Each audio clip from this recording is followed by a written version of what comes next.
Good morning. Live हो गए हम लोग। आई होप कि ऑडियो अच्छी आ रही है। जब तक आप लोग जरा ऑडियो चेक करें, ये है हमारा सेशन 11, जिसमें पहले 2 सेशन हम बेसिकली ओरिएंटेशन के मोड में थे और एसेंशियली ये एनर्जी के सेक्टर का ये हमारा पहला सेशन है। तो session 11 and energy part 1 of 2।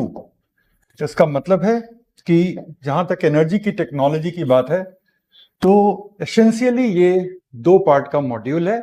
2 में से पहला पार्ट आज होने जा रहा है।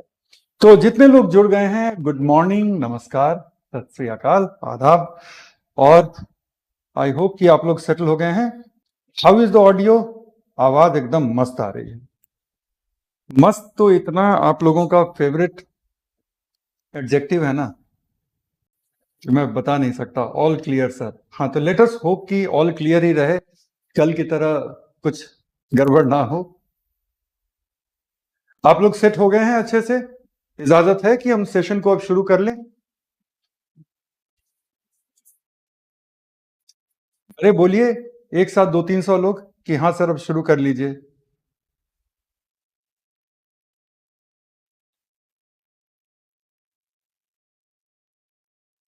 पवन कह रहे हैं सर पहली बात तो आप पीडीएफ और पीपीटी को व्हाइट बोर्ड पे रखा करो, कोई भी साइबर वाला प्रिंट आउट नहीं कर पा रहा है। पवन, पहली बात कि आप ढंग से बात कीजिए, और दूसरी बात कि प्रिंट आउट आप जो पीडीएफ नोट्स होते हैं सिर्फ उसकी निकलवाइए, इसकी प्रिंट आउट मत निकलवाइए। हाथ से खुद से नोट्स बनाना सीखिए, ठीक है?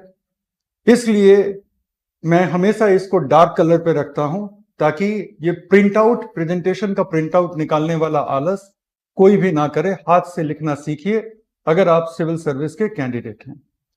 और पहली बात याद रखिएगा कि किसी से भी, अपने से छोटे से भी बात करें तो कायदे से बात कीजिए ताकि वो प्रिय और रिस्पेक्टफुल लगे, है ना?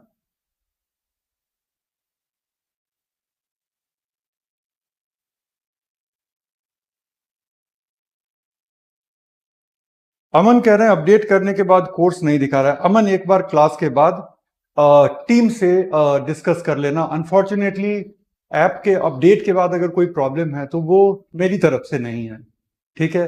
जाहिर है कि मैं नोएडा के स्टूडियो से क्लास नहीं ले रहा हूं, मैं अपने स्टूडियो से मुखर्जी नगर दिल्ली से क्लास ले रहा हूं और ये लाइव स्ट्रीम हो रही है।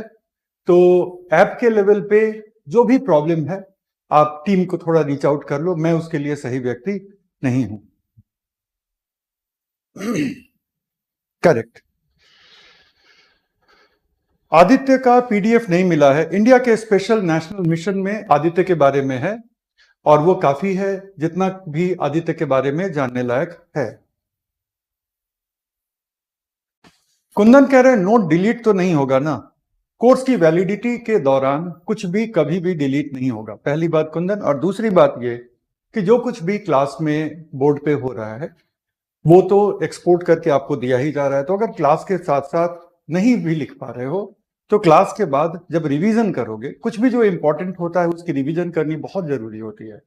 तो जब रिवीजन करोगे तो उस समय इन चीजों को डायरेक्ट कॉपी मत करो, लेकिन इन चीजों का जो एक सार निकलता है, जो एसेंस निकलता है, उसके बेसिस पे अपना नोट जरूर बनाओ।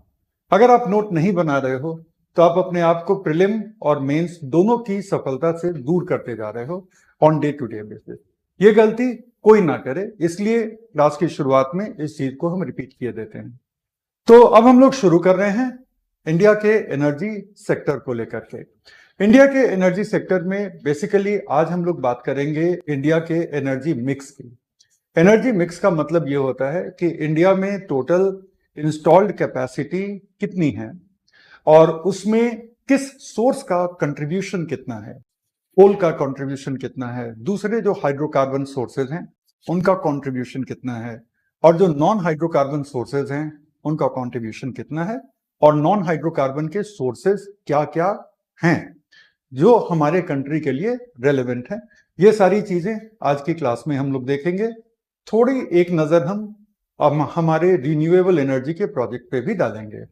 कल की पूरी क्लास न्यूक्लियर एनर्जी पर फोकस्ड होगी। कल की क्लास में हम न्यूक्लियर वेपन नहीं करेंगे, सिर्फ न्यूक्लियर एनर्जी पर फोकस रखेंगे। न्यूक्लियर वेपन की बारी आएगी जब हम डिफेंस कर रहे होंगे, तब न्यूक्लियर वेपन की भी बारी आएगी।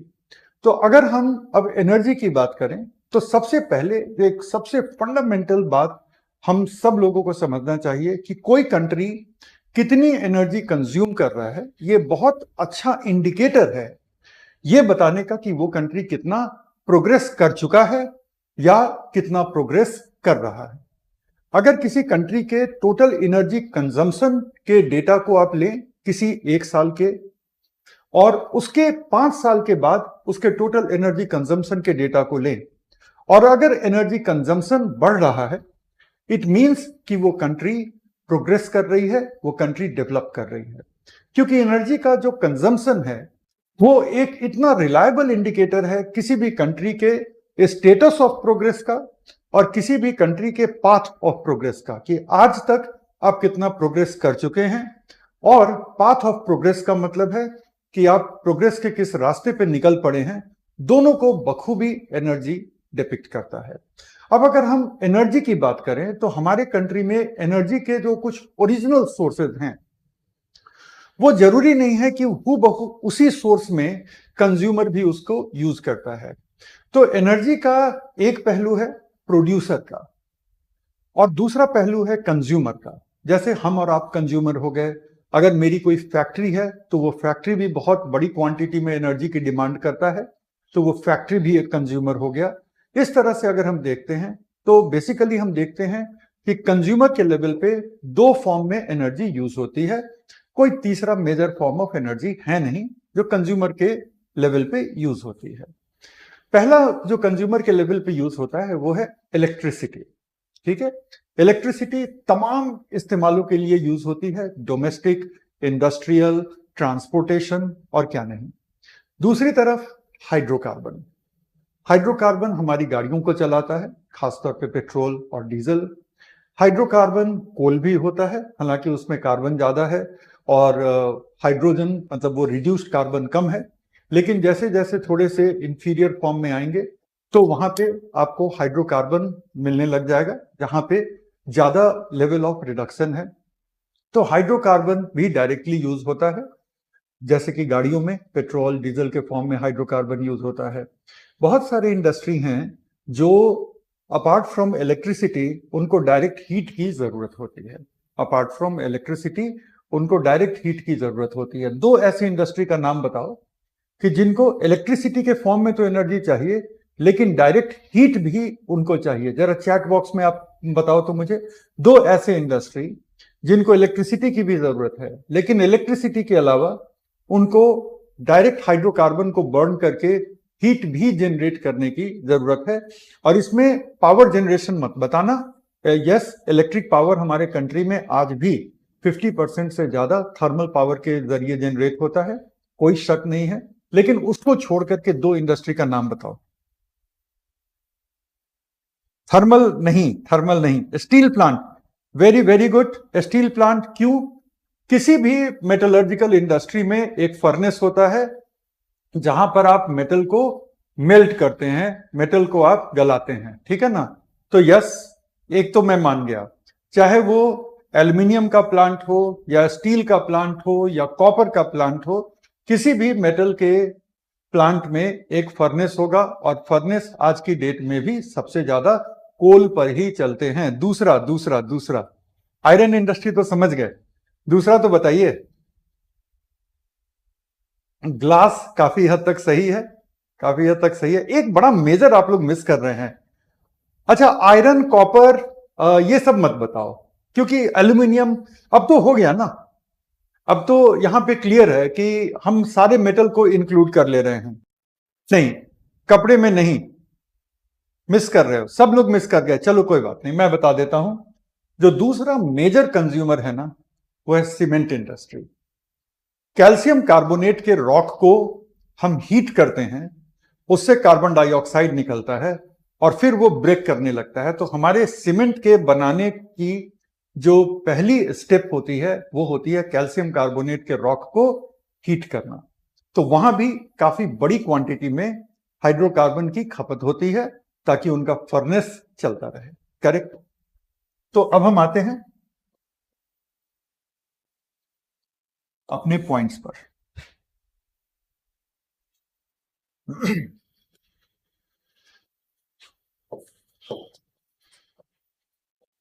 एनर्जी, ऊर्जा का क्षेत्र, ठीक है।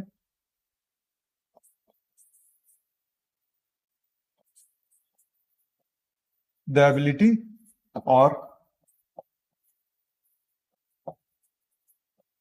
कैपेसिटी टू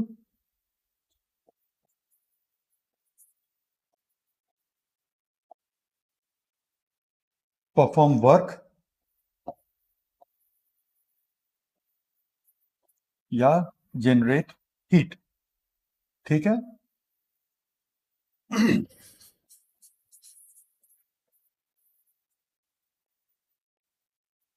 कार्य करने या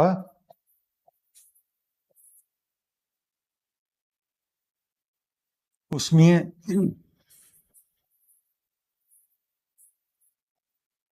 प्रभाव की क्षमता जो है वो कहलाती है एनर्जी, ठीक है। हम यहां पे फिजिक्स के बेसिक्स में नहीं जा रहे हैं, हम बात कर रहे हैं energy from the I of a nation, from the angle of a society, कि एक सोसाइटी या एक देश के लेवल पे एनर्जी का मतलब यही होता है कि किसी भी तरह के काम करने की क्षमता, और दूसरा किसी भी तरह के उष्मीय प्रभाव को पैदा करने की क्षमता, वो हमारी एनर्जी है।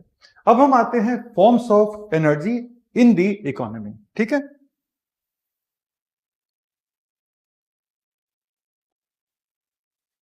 बफरिंग मेरी तरफ से नहीं है, आप अपने नेटवर्क को देख लीजिए। ऐप के सिस्टम के लिए आप सपोर्ट से बात करिएगा, क्योंकि मैंने कह लो कि मैंने पहले भी बताया है कि ऐप के अपडेट से मैं बहुत कम वाकिफ हूं। कल आपको बस ये बताना था तो मैंने बता दिया। बाकी अगर ऐप को अपडेट करने में या उससे रिलेटेड कोई भी प्रॉब्लम है तो I am not the person to send your problems, okay. For that please talk to support, please write them, और वो आपको हेल्प करेंगे, ठीक है। और बफर नहीं हो रहा है, ये ऐप मेरे सामने भी चल रहा है यहां पे, सो आई कैन सी कि कोई बफर नहीं है यहां पे। चल,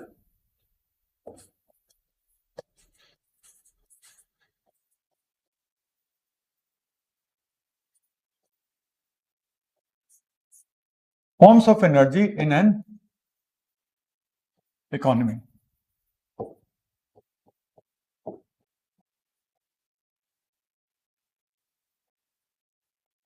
एक अर्थव्यवस्था में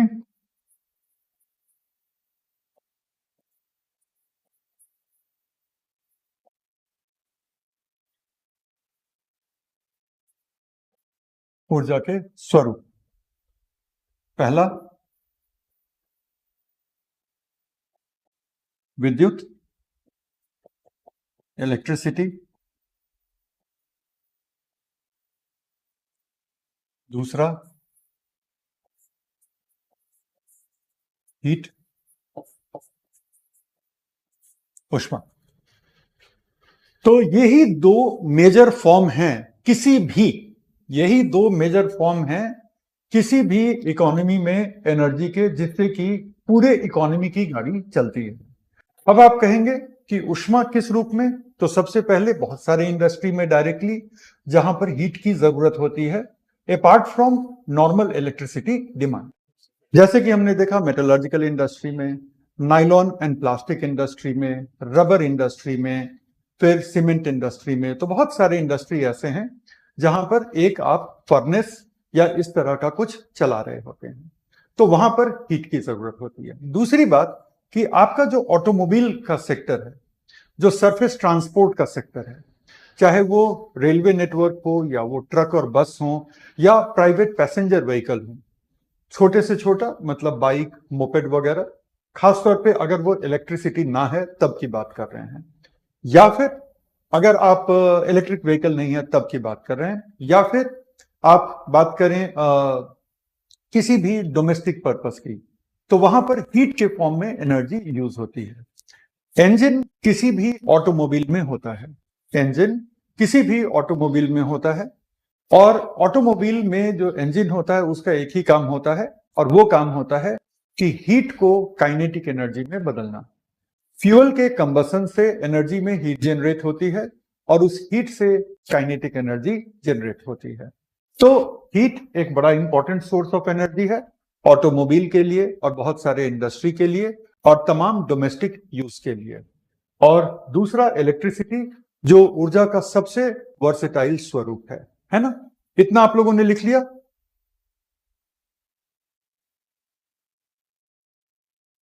इतना आप लोगों ने लिख लिया है? Yes, okay.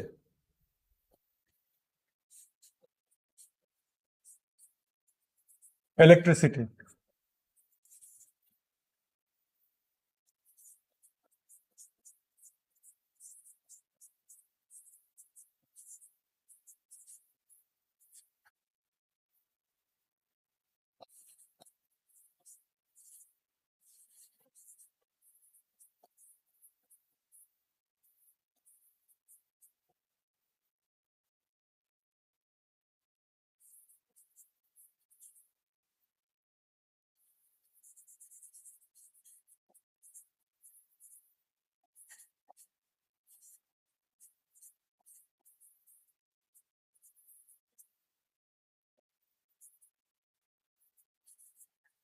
ठीक है, ऊर्जा का सबसे वर्सेटाइल फॉर्म है। ये यूज होता है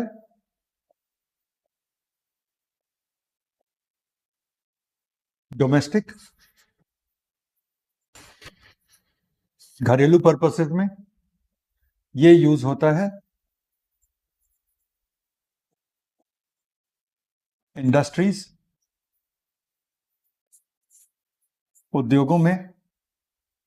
ये यूज होता है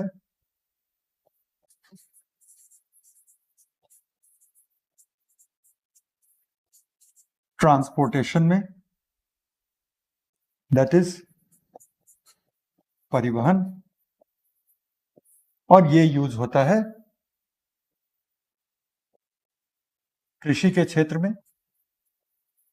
पंपिंग सेट वगैरह कैसे चलता है?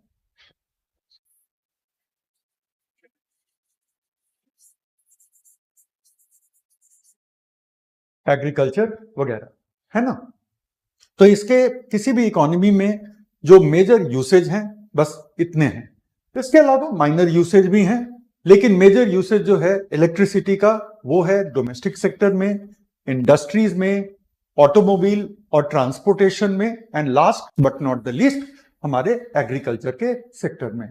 अगर हम इंडिया में बात करें कि सबसे ज्यादा इलेक्ट्रिसिटी कहां कंज्यूम होती है, तो सबसे ज्यादा इलेक्ट्रिसिटी हमारे कंट्री में इंडस्ट्री और इसके साथ साथ डोमेस्टिक सेक्टर में कंज्यूम होती है।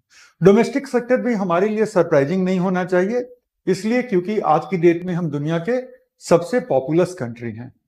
On the other hand industry भी हमारे लिए सरप्राइजिंग नहीं होना चाहिए, क्योंकि इंडिया का इंडस्ट्रियल बेस बहुत अच्छा है, और साथ ही साथ इंडस्ट्री की जो इलेक्ट्रिसिटी डिमांड होती है वो बहुत मेगा डिमांड होती है, वो छोटे लेवल पे डिमांड नहीं करती। तो एक इंडस्ट्री आप मान के चलिए कि एक छोटे मोटे शहर या कस्बे के लेवल की एनर्जी खुद कंज्यूम कर रही होती है। तो इंडस्ट्री का जो आज की डेट में हमारे पास बेस है, क्योंकि अब 75 ईयर्स तो हमें इंडिपेंडेंस के हो गए, तो 75 ईयर्स में, और इंडिपेंडेंस के पहले भी कुछ इंडस्ट्रीज थी, और इंडिपेंडेंस के बाद खासतौर पे 1956 से हमारे कंट्री में जो इंडस्ट्रियलाइजेशन का दौर चला वो कभी भी धीमा नहीं हुआ, बल्कि समय के साथ वो बढ़ता ही रहा। तो यहां भी कोई सरप्राइज नहीं होना चाहिए आपको।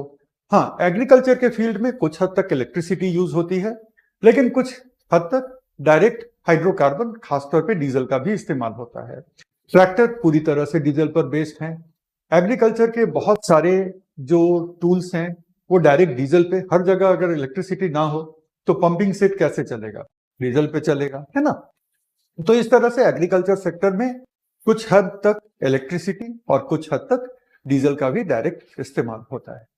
तो ये है इलेक्ट्रिसिटी का एक पार्ट, और दूसरा पार्ट जो है डायरेक्ट हीट।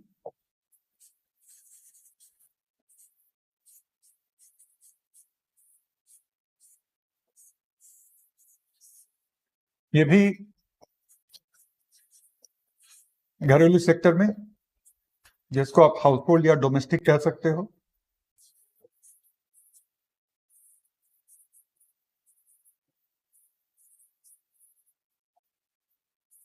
कई प्रकार के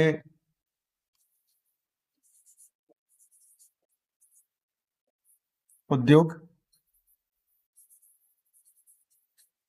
several types of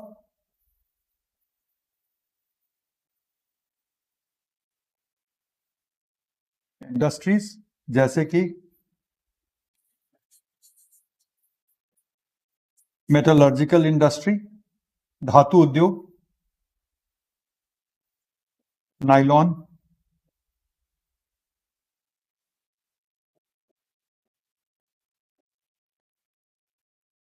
rubber, cement, और भूल नहीं सकते थर्मल पावर प्लांट्स को।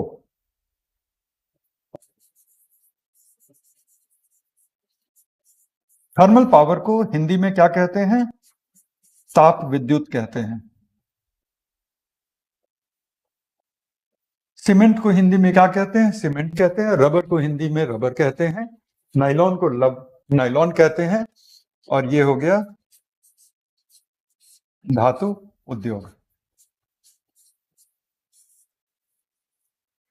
तो कई प्रकार के उद्योगों में इसका इस्तेमाल है। और फिर परिवहन, जो कि कोल एंड पेट्रोलियम बेस्ड है, उसमें एक्चुअली कोयले और पेट्रोलियम का रोल जो होता है वो हीट जनरेट करना ही होता है, जिसको इंजन जो है वो कन्वर्ट करेगा मोशन में।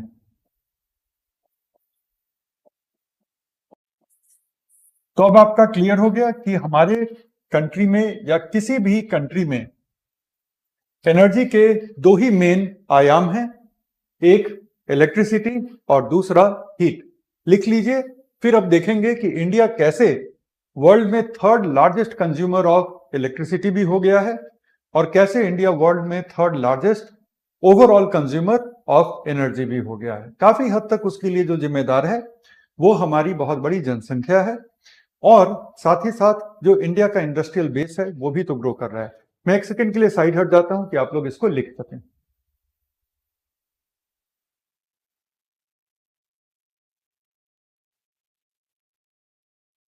Done sir.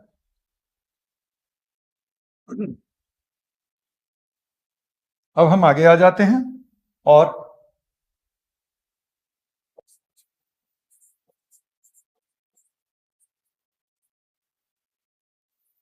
इंडिया का स्थान। ये डेटा अक्टूबर 2023 का है।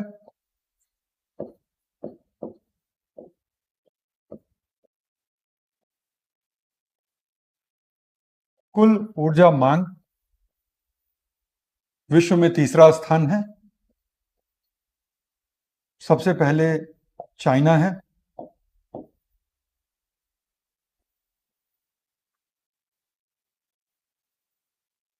दूसरा यूएसए है,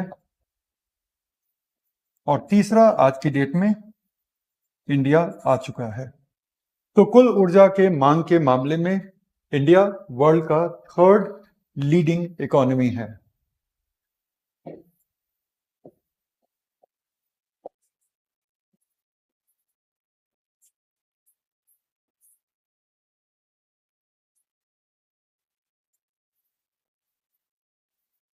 कुल ऊर्जा उत्पादन यहां भी चाइना, यूएसए और उसके बाद इंडिया ही है। गौरतलब बात यह है कि बीच में यूएसए का होना, क्यों गौरतलब बात है ये थोड़ा सा हम बता देते हैं। थर्मल पावर क्या है? थर्मल पावर जिसमें कि हम कोयले को जला करके स्टीम बनाते हैं, बॉयलर में पानी होता है और कोयले से उस बॉयलर के पानी को हम बहुत हाई हीट पे गर्म करते हैं, उससे स्टीम बनता है। स्टीम को प्रेशर के साथ रिलीज किया जाता है तो उससे टरबाइन चलता है और टरबाइन से इलेक्ट्रिसिटी बनती है। तो हमारे कंट्री में 50% से ज्यादा एनर्जी ऐसे ही कोयले पे आधारित ताप विद्युत परियोजनाओं से बनते हैं। ठीक है, तो अब आप देखो कि बीच में अमेरिका का आना क्यों थोड़ा अटपटा है। आप इसको गौर से देखिएगा। चाइना हाल तक दुनिया का सबसे पॉपुलस कंट्री था। इंडिया अभी दुनिया का सबसे पॉपुलस कंट्री है। चाइना और इंडिया का पॉपुलेशन तकरीबन एक जैसा है, थोड़ा सा आगे पीछे है, लेकिन चाइना और इंडिया का पॉपुलेशन एक जैसा है। दोनों ही कंट्री काफी तेजी से ग्रो कर रहे हैं। काफी तेजी से अगर ग्रो करेंगे तो उनकी एनर्जी डिमांड, एनर्जी कंजम्पशन दोनों ही हाई होगी, कोई दो राय इसमें है नहीं। अमेरिका की जो आबादी है आज भी लगभग 45 करोड़ है, और वो भी एक मोटे अंदाजे से, जिसमें कि हम इलीगल इमिग्रेंट को भी इंक्लूड करके चलते हैं। अमेरिका में इलीगल इमिग्रेशन एक बहुत बड़ी समस्या है, खासतौर पे मेक्सिको और लैटिन अमेरिकन देशों से इलीगल इमिग्रेशन अमेरिका के सदर्न स्टेट से काफी हो रहा है, और उसको इंक्लूड करके अमेरिका की आबादी 45 करोड़ मानी जाती है। हमारे और चाइना की जो आबादी है वो अमेरिका से लगभग 100 करोड़ ज्यादा है। फिर अमेरिका का पावर कंजम्पशन इंडिया से ज्यादा क्यों है? क्योंकि आज से नहीं बल्कि बहुत पहले से अमेरिका एनर्जी के वेस्टेज में बहुत ही आगे रहा है। जहां पे कम एनर्जी में काम हो सकता है वहां पे बहुत ज्यादा एनर्जी को वेस्ट करना।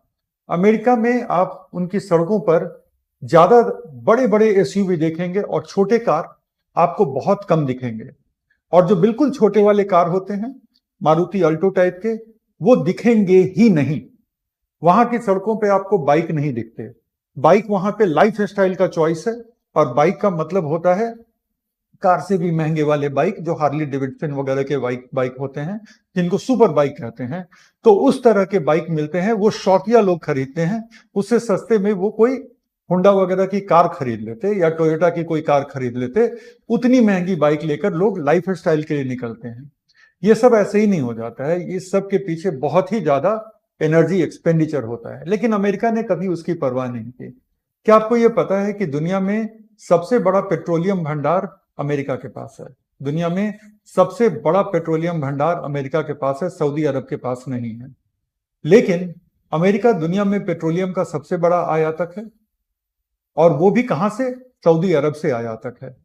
और ये रीजन है कि चाहे सऊदी अरब कुछ भी कर ले, चाहे सऊदी अरब ह्यूमन राइट्स का कुछ भी कर ले, अमेरिका सऊदी अरब के खिलाफ कभी भी खुल करके ना तो बोलेगा और ना तो एक्शन लेगा। क्योंकि अमेरिका दुनिया में सबसे बड़ा ऑयल इंपोर्टर है, और उस ऑयल का सबसे बड़ा सोर्स सऊदी अरब है। नीलेश कह रहे हैं वेनेजुएला है, एग्जाम में लिख लीजिएगा नीलेश, ठीक है? एग्जाम में एकदम से लिख दीजिएगा। विष्णु आप भी लिख दीजिएगा वेनेजुएला।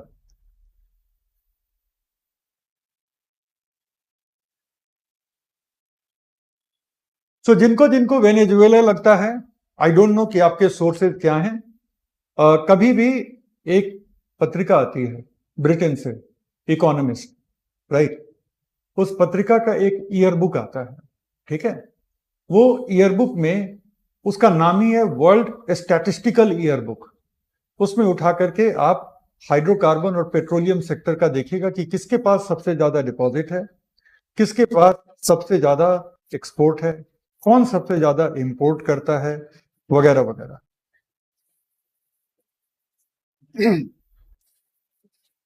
तो मुझे किसी से सर्टिफिकेट नहीं लेनी है। आप जिनको भी वेनेजुएला पर पूरा भरोसा है, अगर प्रीलिम में आ जाए तो एकदम संकोच मत कीजिएगा, वेनेजुएला कर दीजिएगा, मैं बुरा नहीं मानूंगा।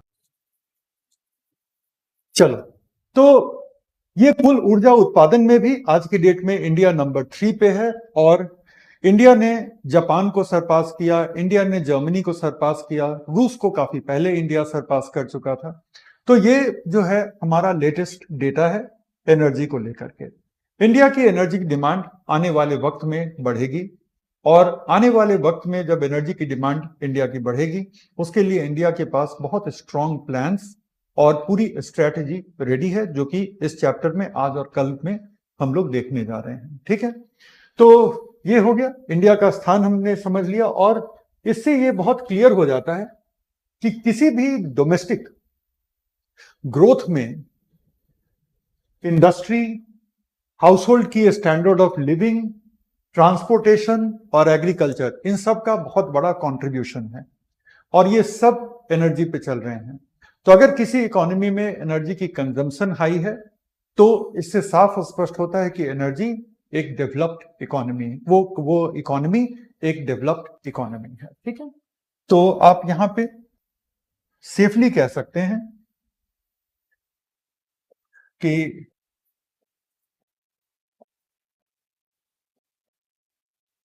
कुल ऊर्जा मांग जो है वो समानुपाती है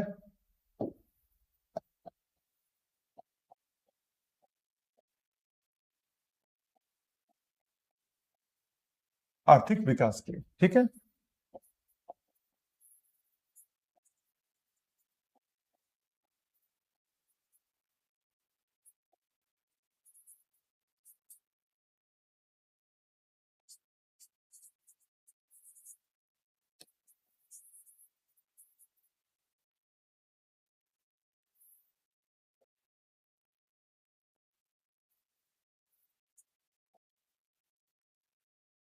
ठीक है। So total energy demand is proportionate to the economic development of that economy.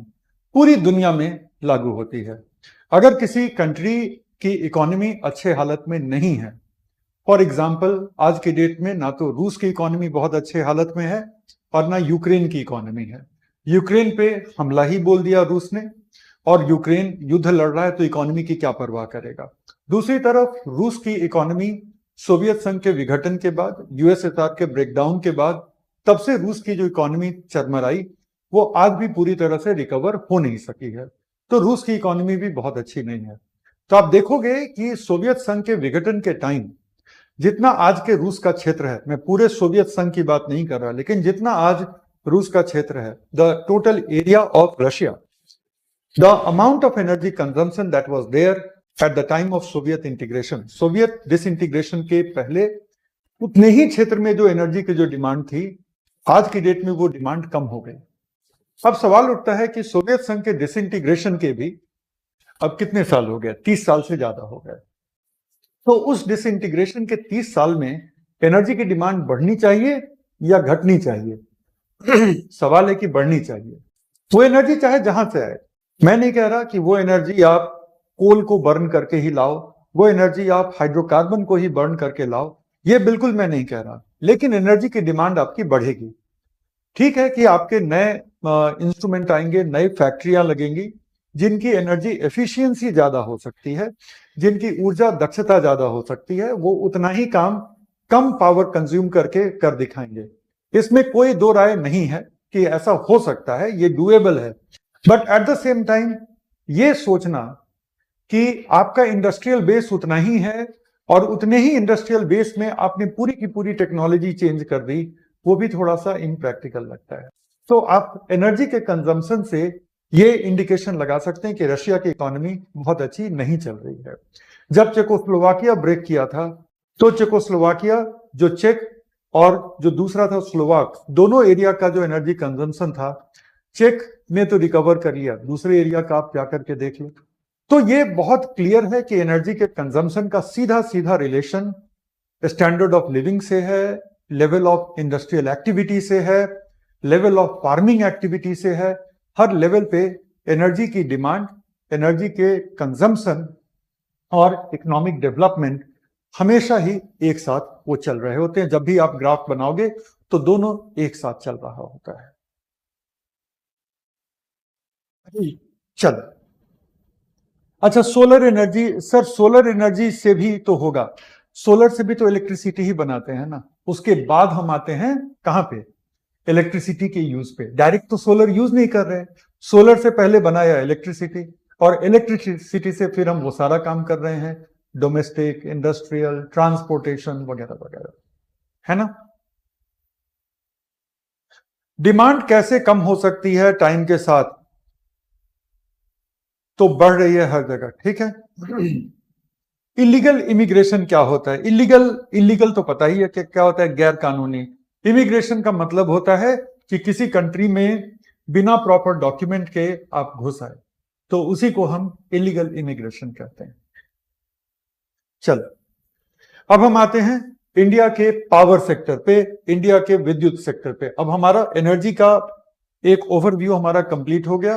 अब हम आते हैं इंडिया के इलेक्ट्रिसिटी विद्युत सेक्टर पे, और यहां से फिर हम बिल्ड करना शुरू करेंगे, जिसमें कि हम रिन्यूएबल्स की बात करेंगे, कोल के फील्ड में क्या क्या इनोवेशन चल रहे हैं इंडिया के, उसकी बात करेंगे, और फाइनली हम लोग कल की क्लास में एटॉमिक एनर्जी पर, परमाणु ऊर्जा पर आएंगे, ठीक है। तो अब हम आते हैं पावर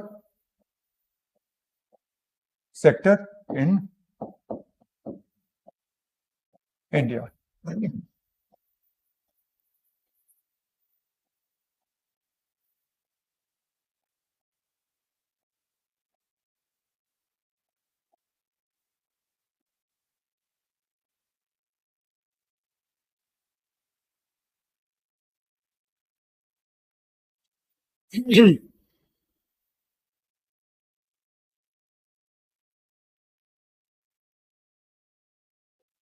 सबसे पहले हम आते हैं टोटल इंस्टॉल्ड कैपेसिटी की।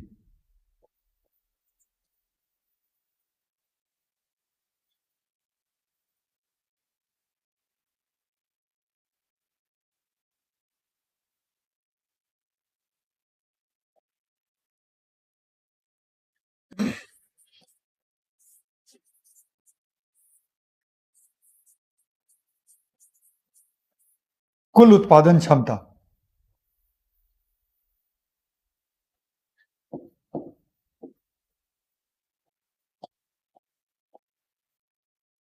मई 2023 का जो हमारे पास लेटेस्ट डेटा है, और यहां पे डेसिमल पॉइंट में जाने की बिल्कुल जरूरत नहीं है, लेकिन एक मोटा ब्रेकअप हमारे पास होना चाहिए।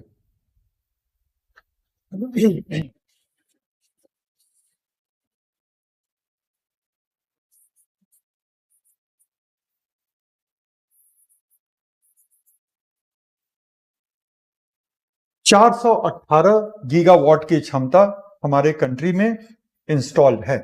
कब? मई 2023 में। टाइम के साथ ये बढ़ती रहती है, तो जब आप अपने एग्जाम के पास जाएंगे तो ये नंबर बढ़ चुका होगा तब तक, लेकिन फिलहाल के लिए इसको हम लोग 418 लेके चल रहे हैं, जो कि गवर्नमेंट ऑफ इंडिया के द्वारा रिलीज की गई जो लास्ट डेटा थी वो मई 2023 की डेटा है, और उसमें जो है ये क्षमता बताई गई थी। अब हम आते हैं इसमें कोल एंड हाइड्रोकार्बन, ठीक है। दूसरा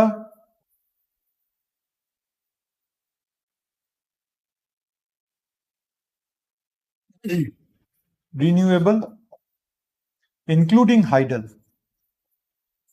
हाइडल क्या होता है देखेंगे।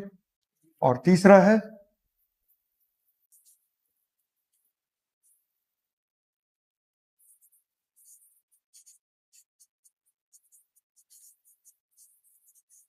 Nuclear energy. तीन मेजर सोर्सेज हैं, और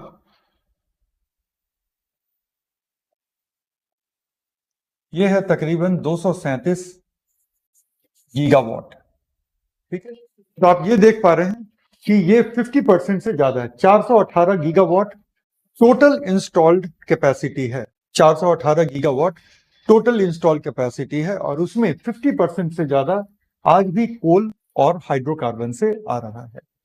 दूसरा जो है 174 गीगावाट पे हाइडल है, और तीसरा जो है 7 गीगावाट पर न्यूक्लियर है। गीगावाट की बात करें तो ये 10⁹, दूसरे शब्दों में इसको आप कह सकते हैं बिलियन। ठीक है, गीगावाट का मतलब है बिलियन वाट या 10⁹ वाट। इस डेटा को आप लोग लिख लीजिएगा। ये जितना भी डेटा है ये सब जो है सिंप्लीफाइड है, मतलब अप्रोक्सीमेट है। एग्जैक्ट नंबर डेसिमल पॉइंट में है, लेकिन अगर आप ऐसे याद रखेंगे तो आपके लिए ठीक रहेगा कि 418 गीगावाट में 237 गीगावाट कोल और हाइड्रोकार्बन से आ रहा है, 174 गीगावाट रिन्यूएबल से आ रहा है जिसमें हाइडल भी शामिल है, और 7 गीगावाट मात्र आ रहा है न्यूक्लियर से। ये डन है। अब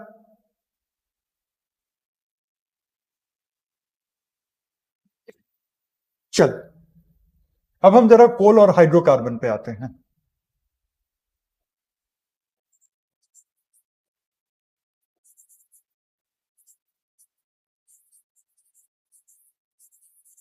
कोल एंड हाइड्रोकार्बन,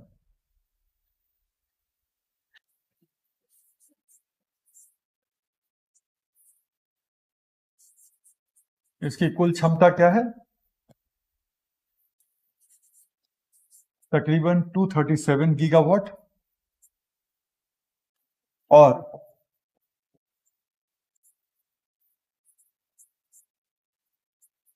कुल राष्ट्रीय क्षमता की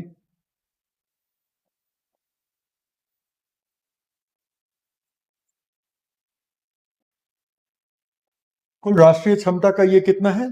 कुल राष्ट्रीय क्षमता का ये तकरीबन 56.8% है।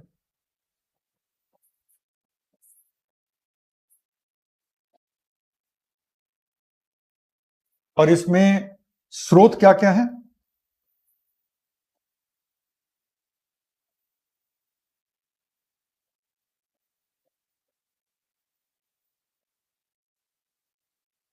पहला और सबसे बड़ा स्रोत तो कोयला है। सबसे बड़ा स्रोत यहां पे कोयला है। दूसरा एक बड़ा स्रोत गैस है। बहुत सारे रिफाइनरी में जो ऊर्जा का इस्तेमाल होता है वो गैस के फॉर्म में होता है। बहुत सारे फर्टिलाइजर इंडस्ट्री में जो ऊर्जा का स्रोत है वो गैस के फॉर्म में है। और साथ ही साथ याद रखिएगा कि बहुत सारे इनके जो कैप्टिव पावर प्लांट हैं, कैप्टिव पावर प्लांट का मतलब क्या होता है कि एक फैक्ट्री के लिए पावर जनरेट करने के लिए एस्टैब्लिश्ड पावर प्लांट, एक फैक्ट्री को जो पावर चाहिए तो वो ग्रिड से ना लेकर के उसका एक अपना कैप्टिव पावर प्लांट होगा। कैप्टिव पावर प्लांट उतना पावर जनरेट करेगा कि इस फैक्ट्री की डिमांड पूरी हो जाए। तो बहुत सारे फर्टिलाइजर इंडस्ट्री में आप देखोगे, या रबर इंडस्ट्री में भी आप देखोगे, या रिफाइनरी में आप देखोगे कि गैस एक बड़ा इंपॉर्टेंट सोर्स है इन पावर प्लांट्स को चलाने का। तो कोयले के बाद बड़ा इंटरेस्टिंग है कि गैस दूसरा सबसे बड़ा सोर्स होता है, और इसमें डीजल का बड़ा कम कंट्रीब्यूशन है। कोयला,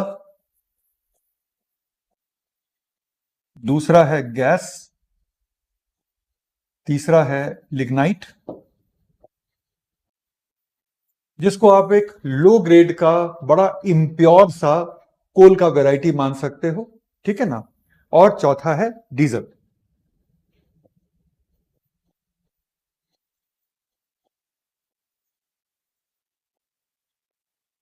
ये चार हैं स्रोत।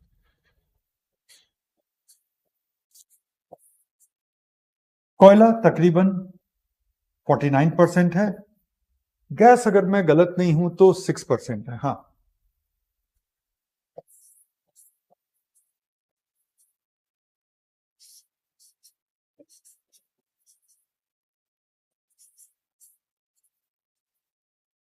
और डीजल जो है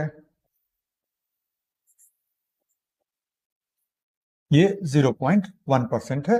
तो ये है लगभग रेशियो जिससे कि बनता है आपका 56.8 8%। एग्जैक्ट परसेंटेज को याद रखना कितना जरूरी है, मैं कहूंगा बहुत ज्यादा जरूरी नहीं है, लेकिन इनका कंट्रीब्यूशन जो है रिलेटिवली कि सबसे बड़ा कोयला है 56.8%। अगर हम फॉसिल फ्यूल से लेते हैं, कोयला और हाइड्रोकार्बन से लेते हैं, तो उसका सबसे बड़ा हिस्सा तो कोयले से आ रहा है।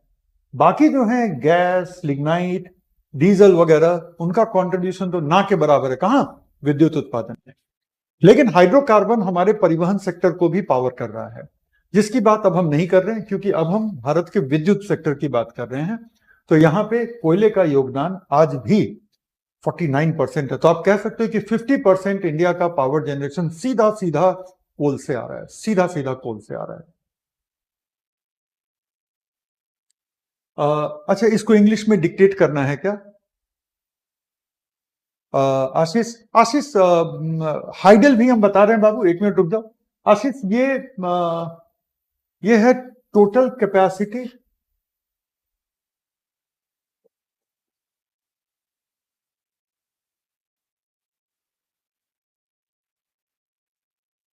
And this is ratio of coal and hydrocarbon in national installed capacity. ठीक है ना?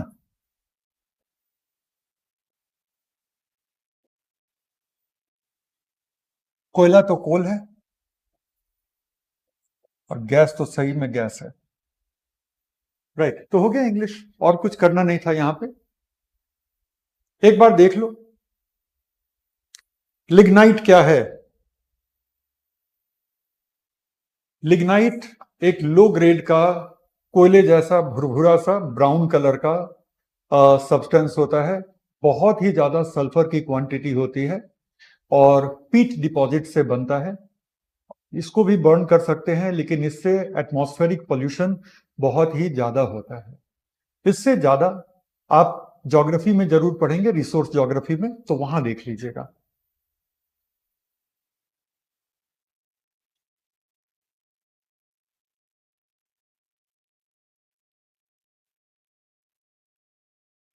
चलो, ये हो गया हमारा कोल एंड हाइड्रोकार्बन। अब हम आते हैं एक वर्ड पे जिसको हम कहते हैं फॉसिल फ्यूल।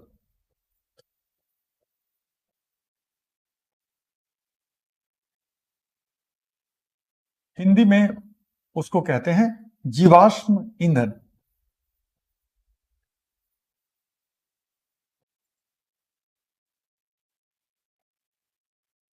सही वर्ड होना चाहिए जीवाश्म आधारित ईंधन। तो ये जो है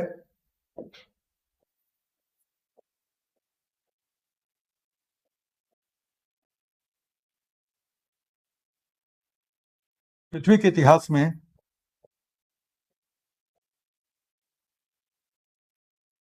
बायोमास,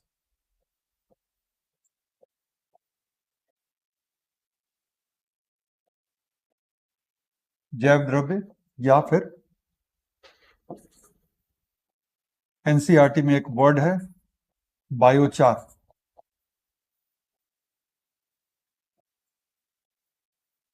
ठीक है, तो पृथ्वी के इतिहास में ये बायोमास थे और मोस्टली ये कार्बोनिफेरस पीरियड में थे।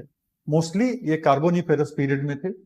जैसे जैसे वक्त बीता है, उस समय का बायोमास, मतलब कि उस समय जो घने जंगल होते थे पूरी पृथ्वी पे, बहुत सारे इलाके में बहुत घने जंगल होते थे, धीरे धीरे वो पृथ्वी के अंदर जाते रहे और नए वेजिटेशन आते रहे, नए तरह के एनिमल्स आते रहे।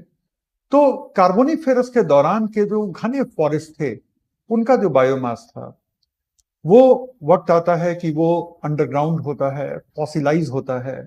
ठीक है, मतलब जीवाश्म में बदल जाता है और एक जियोलॉजिकल प्रक्रिया होती है। उस जियोलॉजिकल प्रक्रिया का नाम है पेट्रिफिकेशन। मतलब कि जीवाश्म के जो सॉफ्ट टिश्यू हैं वो धीरे धीरे खत्म हो जाते हैं और उनका जो हाइड्रोकार्बन वाला पार्ट है वो बड़े कंडेंस फॉर्म में बचा रह जाता है। तो उस प्रोसेस को, जिसको कि हम कहते हैं पेट्रिफिकेशन, जिसके लिए एक खास टेम्परेचर और बहुत ही ज्यादा प्रेशर चाहिए, और जब आप अर्थ के नीचे दब जाते हो तो प्रेशर की कोई कमी नहीं होती है, तो उस वक्त जो पेट्रिफिकेशन होता है उससे जो एक वक्त में बायोमास था और वो जीवाश्म में बदला, अंततः वो ईंधन के ग्रेड का हाइड्रोकार्बन बन जाता है। तो शुरू में आप जमीन की सरफेस पे होते हैं, आप घने जंगल हैं, जंगल में विचरण करने वाले एनिमल्स हैं वगैरह वगैरह। फिर वक्त बीतता है, पेड़ मरते हैं, वोल्केनिक एक्टिविटीज होती हैं, बहुत कुछ होता है, और वो सारे इकोसिस्टम खत्म होते चले जाते हैं, उनकी जगह नए इकोसिस्टम आते हैं। लेकिन वो जो इकोसिस्टम खत्म हुए उनके बायोमास का क्या हुआ? तो वो पहले तो जीवाश्म फॉसिल में बदलते हैं, और और बहुत लंबे वक्त के स्केल पे अगर आप देखते हैं, और हम ये सब बात कर रहे हैं 200 मिलियन ईयर्स की, तो अगर आप 200 मिलियन ईयर्स की बात करते हैं तो 20 करोड़ साल की बात कर रहे हैं। तो ये 20 करोड़ साल का वक्त इतना लंबा वक्त होता है, ये 20 करोड़ साल का वक्त इतना लंबा वक्त होता है कि इसमें जो फॉसिल है वो पेट्रीफाई होकर के फ्यूल ग्रेड हाइड्रोकार्बन बन जाएगा, ईंधन के लेवल का हाइड्रोकार्बन बन जाएगा। फिर आप उसका माइनिंग करते हैं, उसकी माइनिंग करके और आप उसको एज फ्यूल यूज करते हैं। मैं अक्सर ये कहता हूं कि जिस पूरे प्रोसेस को पूरा होने में तकरीबन 250 मिलियन साल लगे, जिस पूरे प्रोसेस को पूरा होने में लगभग 250 मिलियन साल लगे, उतने जीवाश्म ईंधन को हमने 250 साल में कंज्यूम कर डाला। 1750 मोटे तौर पे आप मान सकते हैं जब इंडस्ट्रियल रेवोल्यूशन शुरू होता है, और 1750 से ईयर 2000 आप आ जाएं तो 250 साल पूरे होते हैं। तो 250 मिलियन साल में जितना हाइड्रोकार्बन डिपॉजिट हमने क्रिएट किया था, उसका आराम से हमने 70% कंज्यूम कर लिया महज 250 साल में। तो 1 मिलियन साल में जितना प्रोड्यूस हो रहा था उसको हम 1 साल में कंज्यूम किए हैं। ये रेट रहा है हमारे फॉसिल फ्यूल के कंजम्पशन का। तो आज जब आगे हम इन्वायरमेंट में पढ़ाएंगे, तो आज जब ग्लोबल वार्मिंग की प्रॉब्लम सच में क्लाइमेट चेंज दुनिया के हर कोने में करा रही है, तो ये हैरत की बात नहीं होनी चाहिए कि हमने कितने ज्यादा लेवल पे इस पूरे बैलेंस को बिगाड़ा है। आप सोच के देखो कि जितने फॉसिल फ्यूल को क्रिएट होने में 1 करोड़ साल लगा होगा, उसको हम 1 साल में यूज कर रहे हैं on an average, right? Side हो जाएं प्लीज।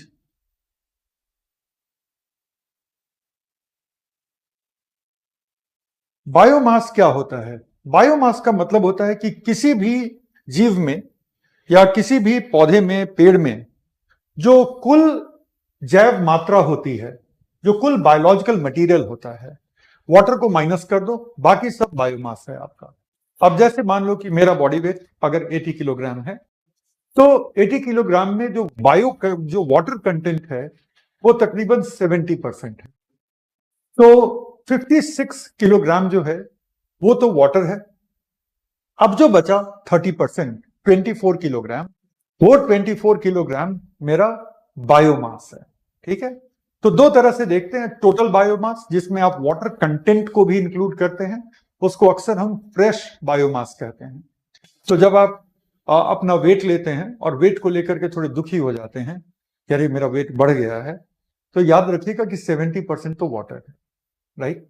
और तो फ्रेश बायोमास में वाटर कंटेंट को भी इंक्लूड करते हैं। और दूसरा होता है जिसको हम कहते हैं नेट बायोमास या ड्राई बायोमास, तो उसमें वाटर कंटेंट को माइनस करके चलते हैं। तो जो कुल जीव द्रव्य है आपके बॉडी में, किसी पेड़, किसी पौधे, किसी दूसरे जंतु के बॉडी में, दैट इज बायोमास। तो वो एक जमाने में बायोमास था।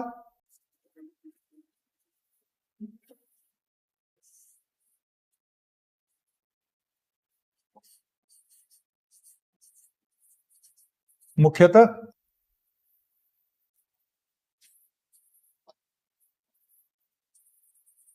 कार्बोनिफेरस पीरियड में, जो तकरीबन 365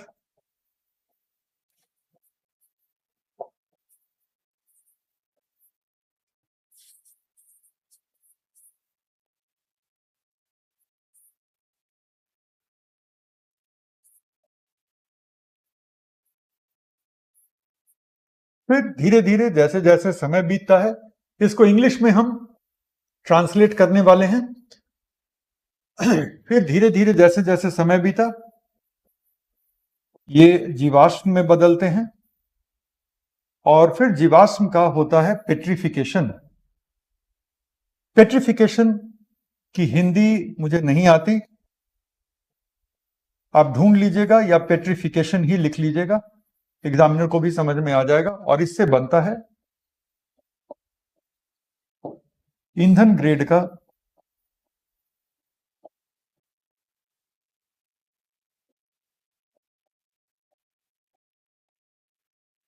हाइड्रोकार्बन। ठीक है, ईंधन ग्रेड का हाइड्रोकार्बन बनता है। जीवाश्म का मतलब होता है फॉसिल, अब हम इंग्लिश में लिख रहे हैं, और ये होता है fuel grade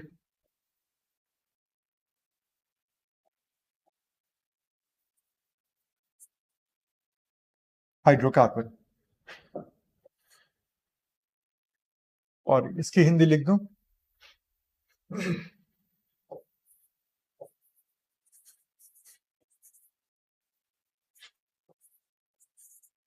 once upon a time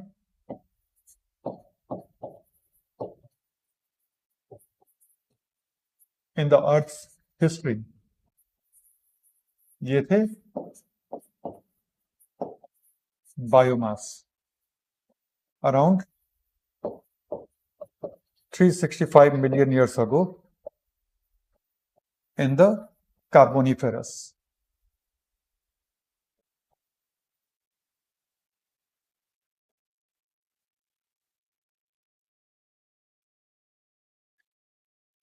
clear है कि क्यों इनको हम जीवाश्म ईंधन कहते हैं?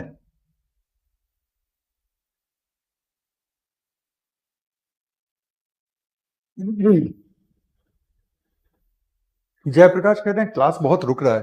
जयप्रकाश बाबू एक बार नेटवर्क चेक कर लो अपना, क्योंकि मैं जिस ऐप पे देख रहा हूं बहुत ही स्मूथली स्ट्रीम हो रहा है, सो आई डोंट थिंक कि प्रॉब्लम यहां से है। ये हो गया डन गुरुजी। सर यूएसए के पास इतना पेट्रोलियम है तो वो इंपोर्ट क्यों करता है? वो एक स्ट्रेटेजिक सोची समझी प्लानिंग है अमेरिका की, कि वो अपने पेट्रोलियम डिपॉजिट्स को बचा करके रखना चाहता है, और वो जब तक उसके फाइनेंशियल रिसोर्सेस उसको अलाउ करेंगे तब तक वो इंपोर्ट करता रहेगा। वो अपने पेट्रोलियम डिपॉजिट्स को पूरी तरह से एग्जॉस्ट नहीं करेगा। अमेरिका का फॉरेस्ट एरिया बहुत बड़ा है। दूसरा एग्जांपल दे रहा हूं, अमेरिका का फॉरेस्ट एरिया बहुत बहुत बड़ा है, हमारे कंट्री के फॉरेस्ट एरिया से कई गुना ज्यादा बड़ा है। अमेरिका में ज्यादातर मकान वुडन बने होते हैं, उनका फ्लोर कंक्रीट का होता है, बाकी फ्रेम स्टील का, और जो दीवारें होती हैं वो इंसुलेटेड वुड का बनता है। तो आप सोचेंगे कि ठीक है बहुत फॉरेस्ट है, लकड़ी काट करके आराम से बनाएंगे। फैक्ट ये है कि अमेरिका टिम्बर का भी बहुत बड़ा इंपोर्टर है, वो अपने पेड़ों को नहीं काटता। पैसे हैं, अमेरिका इंपोर्ट करता है, उन कंट्रीज से इंपोर्ट करता है जिनके पास टिम्बर एक बहुत इंपॉर्टेंट सोर्स ऑफ रेवेन्यू है। अमेरिका इंडोनेशिया से, सोचो कहां इंडोनेशिया है कहां अमेरिका है, अमेरिका इंडोनेशिया से इंपोर्ट करता है, ब्राजील से इंपोर्ट करता है, कई सारे अफ्रीकन कंट्रीज से इंपोर्ट करता है, बर्मा से इंपोर्ट करता है। इन हर जगह से अमेरिका इंपोर्ट करता है, लेकिन अपने कनाडा से इंपोर्ट करता है, लेकिन अपने पेड़ों को उस तरह से नहीं काटता जिस तरह से ये बेचारे गरीब कंट्री काट काट करके बेच रहे होते हैं। तो उनकी अपनी सोच है। आई होप कि हो गया।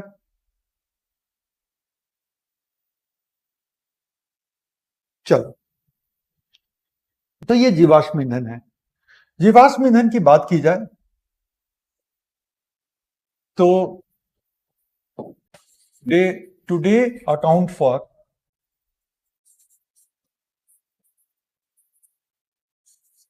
almost 75% of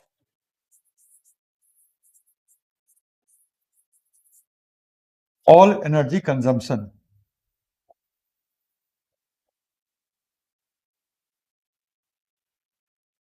globally. ठीक है,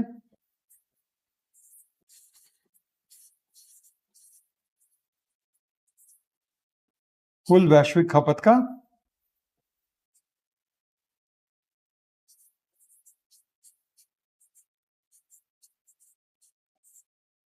लगभग 75% जीवाश्म ईंधन से आता है और ऑलमोस्ट 70% ऑफ ग्लोबल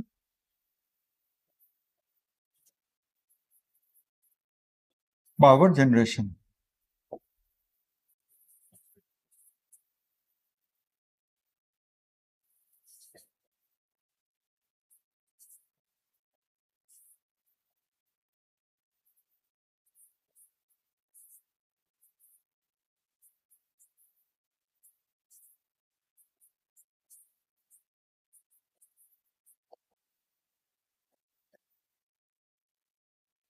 वैश्विक विद्युत उत्पादन का लगभग 70%। आज ये हालत है जीवाश्म ईंधन का।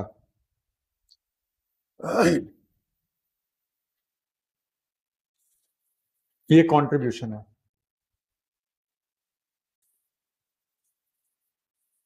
डन।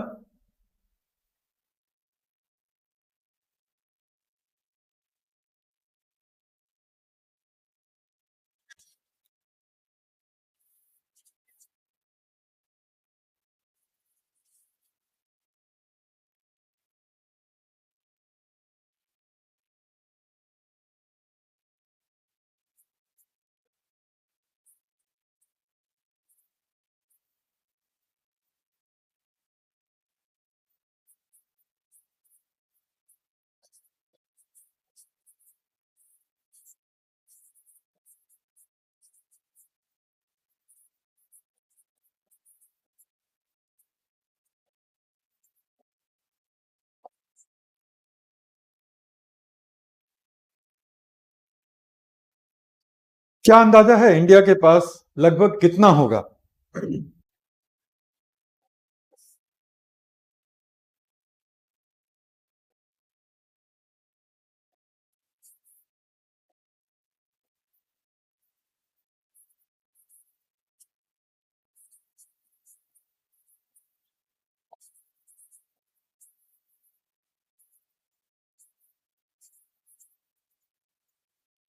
इतना है 361,411 मिलियन टन्स, इतना कोल का है। और इसमें आप ये मान के चलिए कि इंडिया के 5 स्टेट में हमारा लगभग 90% कोल रिजर्व सिमटा हुआ है। नंबर 1 पे ओडिशा है, नंबर 2 पे झारखंड है, नंबर 3 पे छत्तीसगढ़ है, नंबर 4 पे वेस्ट बंगाल है और नंबर 5 पे मध्य प्रदेश है। ठीक है, तो इसका लगभग 90% इन 5 स्टेट्स। 1 पे उड़ीसा, 2 पे झारखंड,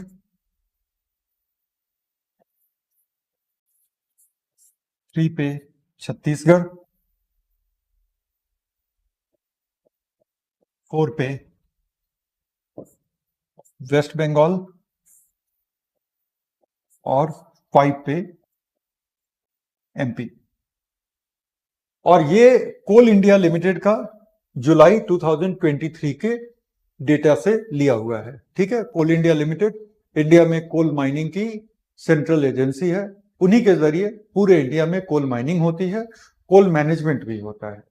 मतलब अगर आप कोल इंपोर्ट भी करते हैं, क्योंकि हम भी अब अपने कोल रिसोर्सेज को बहुत ज्यादा नहीं यूज कर रहे हैं, लेकिन अगर आप इंपोर्ट करते हैं तो वो कोल इंडिया के तहत ही आपको इंपोर्ट करना है। तीसरा है कि माना जाता है, कोल इंडिया का ही कहना है कि ये सफिशिएंट फॉर तकरीबन 111 ईयर्स है।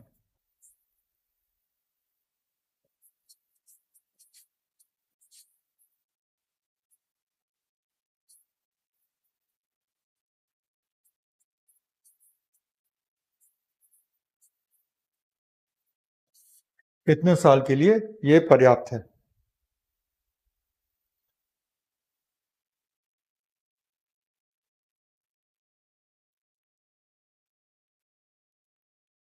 और इंडिया का जो रैंक है कोल इंडिया के ही मुताबिक वो है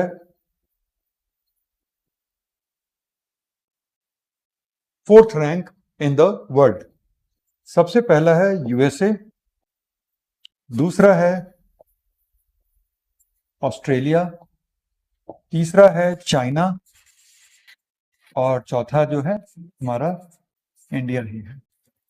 इसको आप एक बार नोट कर लें।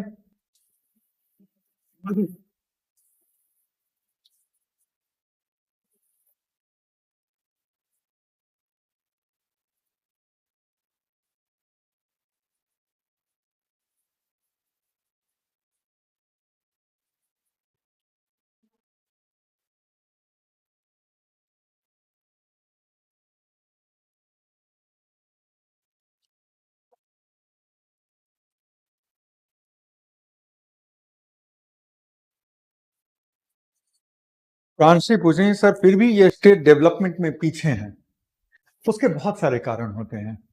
डेवलपमेंट एक बड़ा मल्टी डायमेंशनल फिनोमिनन है, तो इतना आसान कहना नहीं हो सकता कि चूंकि इनके पास रिसोर्सेज हैं तो इसलिए ये डेवलप भी हों, ये बहुत जरूरी नहीं है।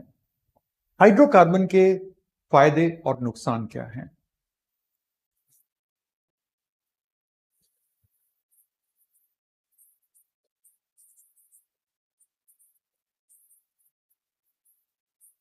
बेनिफिट्स ऑफ यूजिंग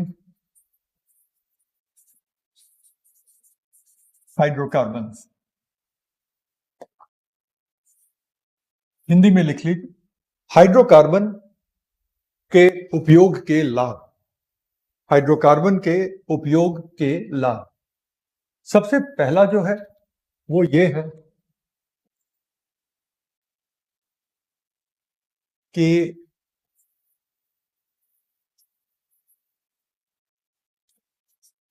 अभी भी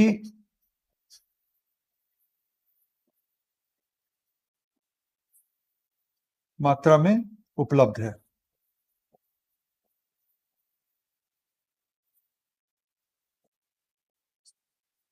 Still available abundantly.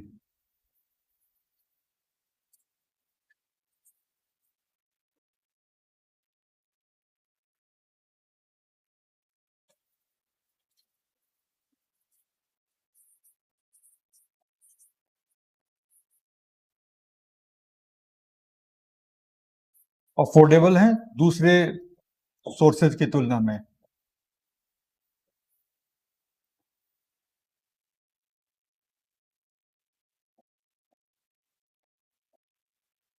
इनको इस्तेमाल करने की जो टेक्नोलॉजी है वो वेल एस्टैब्लिश्ड है।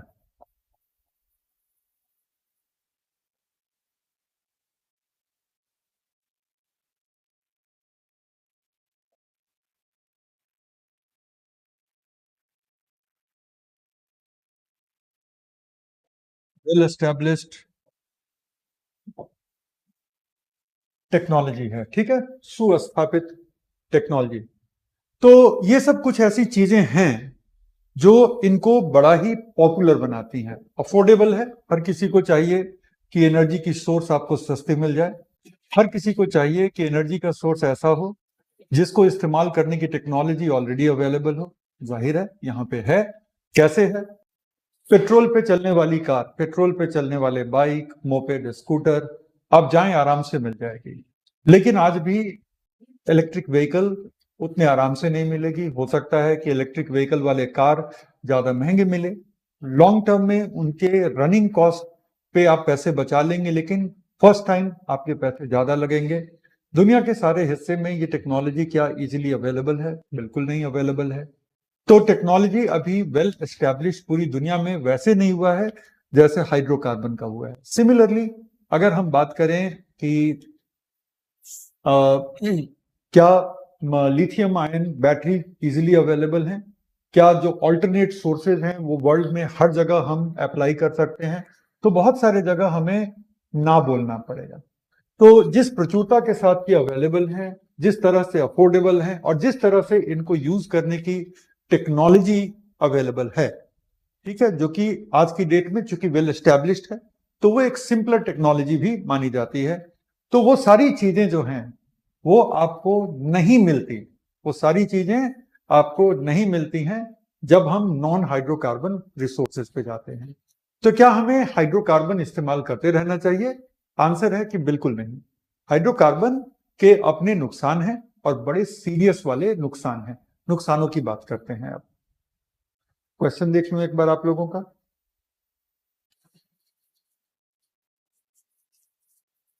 ठीक है, तो ये 3 हमारे मेजर बेनिफिट्स हैं।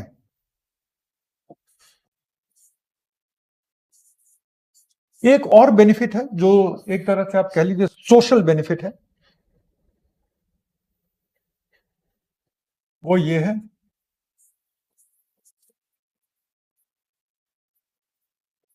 इस सेक्टर में रोजगार के अवसर ज्यादा हैं, क्योंकि इसकी माइनिंग करनी पड़ती है, फिर इसकी रिफाइनिंग करनी पड़ती है, तो कई लेवल पे, फिर ट्रांसपोर्टेशन है, कई लेवल पे रोजगार के अवसर यहां पे पैदा होते हैं।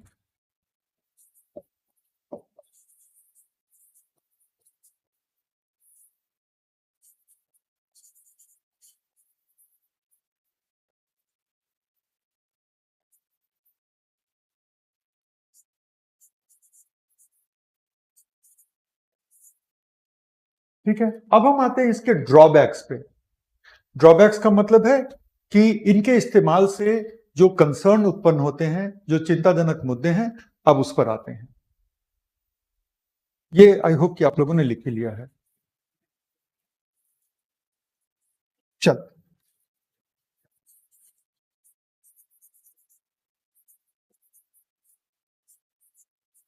ड्रॉबैक्स।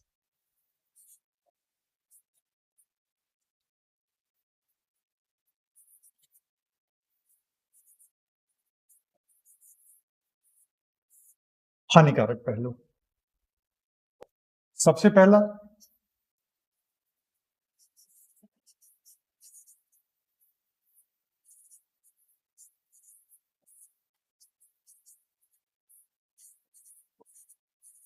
इनके दहन से CO2 का उत्सर्जन होता है।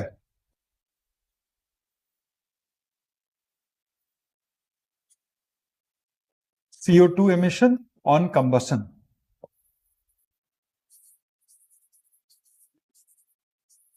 जिससे क्या होगा?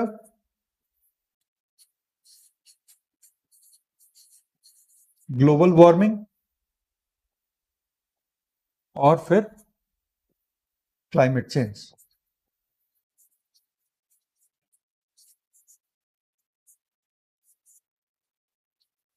दूसरा,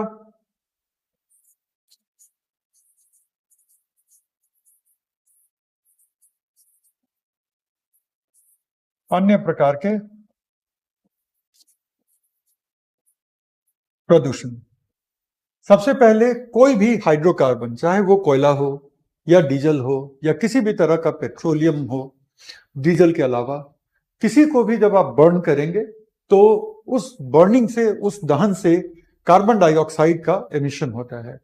कार्बन डाइऑक्साइड हमारे ही ट्रोपोस्फेयर में जमा होते रहता है, जिससे कि ग्लोबल वार्मिंग होती है। एनवायरमेंट की क्लास में ग्लोबल वार्मिंग को हम डिटेल में करेंगे, लेकिन उससे ग्लोबल वार्मिंग होती है।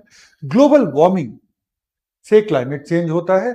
आज की डेट में दुनिया के चंद सबसे प्रॉब्लमैटिक चैलेंजेस में क्लाइमेट चेंज एक है।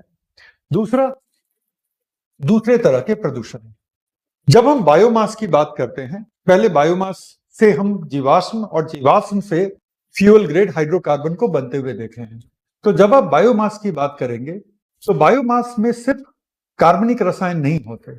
बायोमास में सल्फर भी होता है। सल्फर हमारे बॉडी में कई तरह के प्रोटीन में मौजूद होता है। बायोमास में नाइट्रोजन भी होता है। नाइट्रोजन हमारे प्रोटीन में होता है। प्रोटीन को अमाइनो एसिड जो बनाते हैं उसमें नाइट्रोजन होता है। इसके अलावा नाइट्रोजन हमारे न्यूक्लिक एसिड में भी होता है। नाइट्रोजन और सल्फर ये दोनों ही जीवाश्म ईंधनों में इम्प्योरिटी के रूप में मौजूद होते हैं।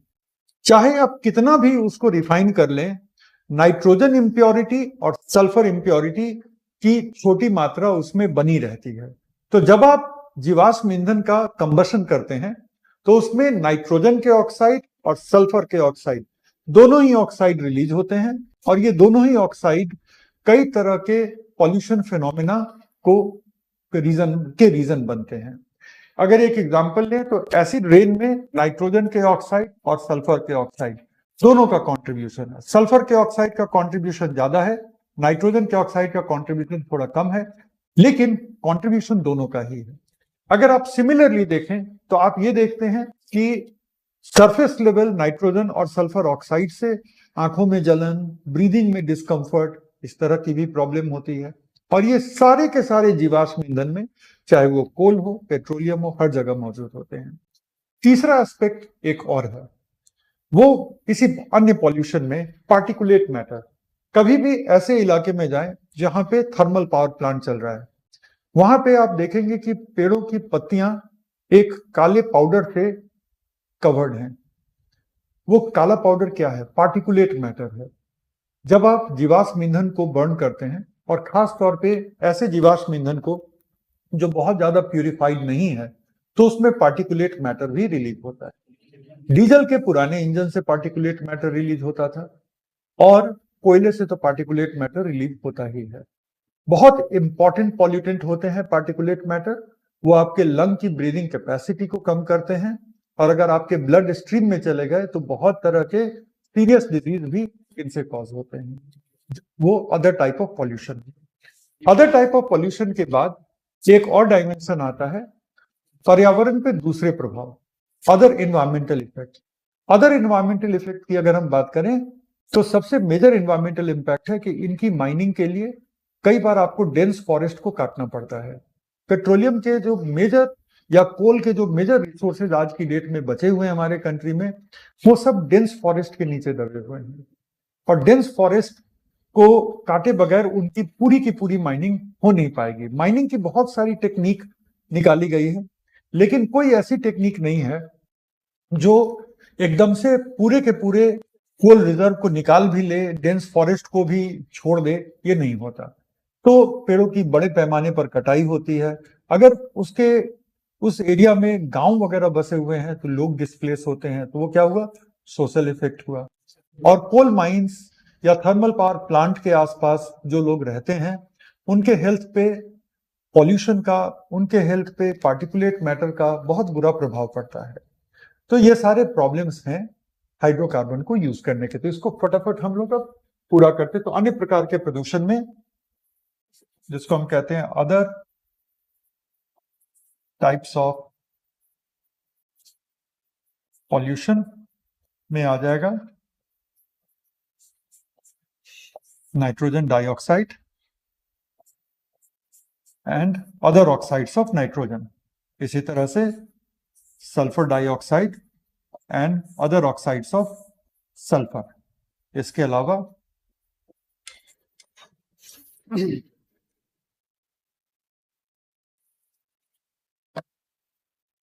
इसके अलावा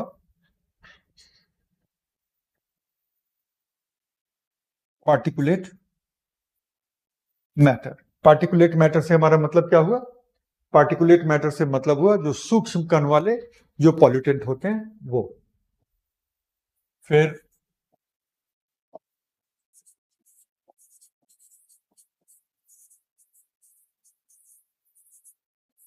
अन्य पर्यावरणीय प्रभाव,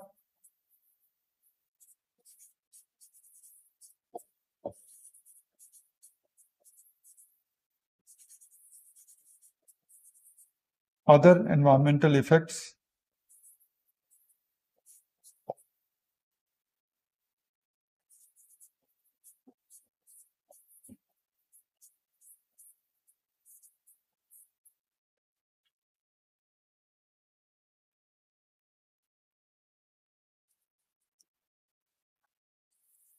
घने वनों की कटाई, फेलिंग ऑफ डेंस फॉरेस्ट। ठीक है,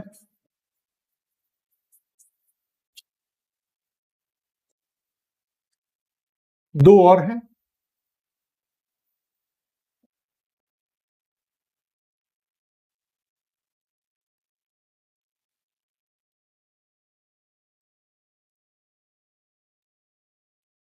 डन। डीजल से ग्लोबल वार्मिंग होता है? बिल्कुल होता है। डीजल, कोई भी हाइड्रोकार्बन, डीजल, पेट्रोल, गैस, कोयला, किसी को भी बर्न करोगे तो कार्बन डाइऑक्साइड तो निकलेगा ही, है ना। नेक्स्ट,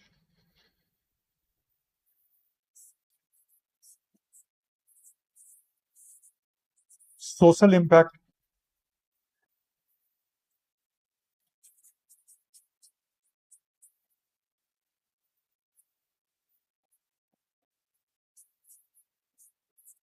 सामाजिक प्रभाव, खासतौर पे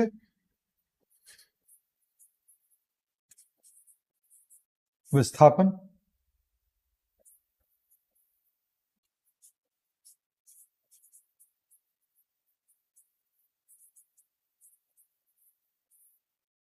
प्रोजेक्टों में,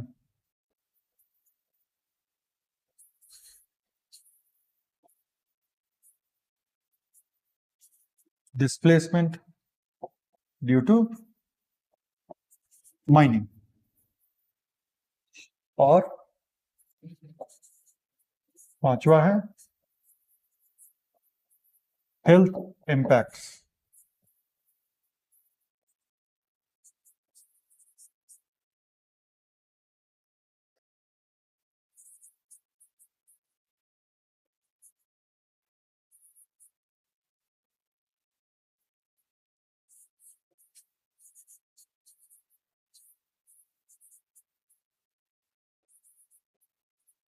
वायु प्रदूषण के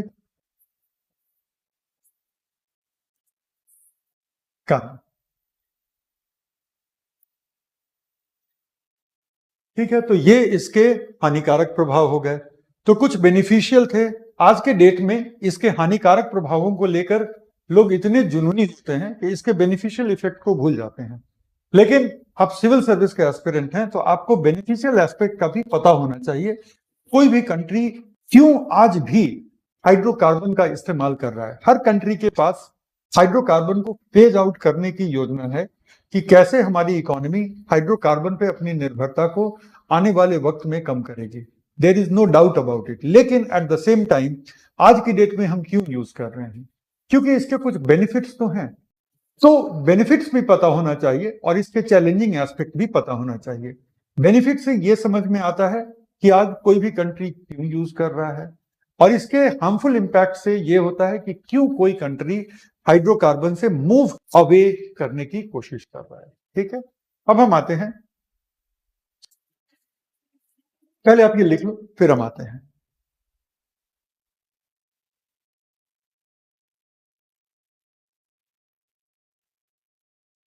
डन। रश्मि कह रही है टोटल कितनी क्लास में साइंस एंड टेक्नोलॉजी कंप्लीट हो जाएगा? रश्मि, तकरीबन 35 क्लासेस नवंबर के एंड तक ये क्लासेस चल रही होंगी। रीजन, बीच में बहुत सारी छुट्टियां आ रही हैं, और तो नवंबर के एंड तक ये क्लासेस चलेंगी और तकरीबन 35 क्लासेस की पूरी प्लानिंग है।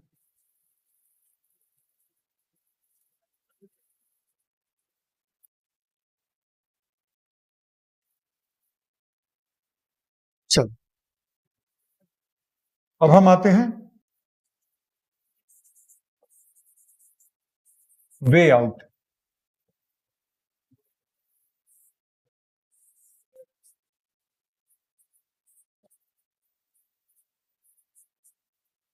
आगे का mark,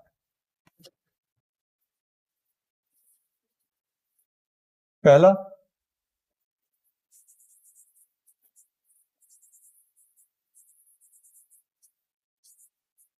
phasing out of hydrocarbon, Hindi में डिक्टेट करेंगे। दूसरा,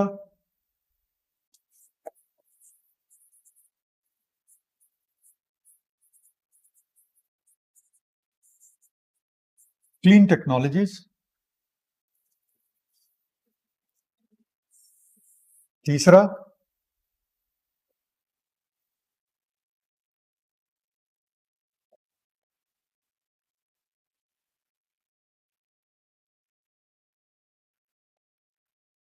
कैप्चर एंड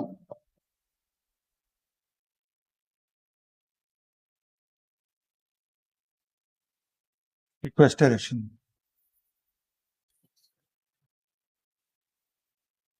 ठीक है,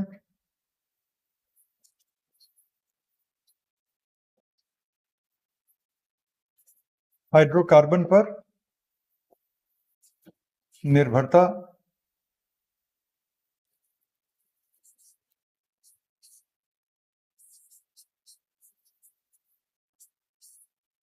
क्रमशः कम करना,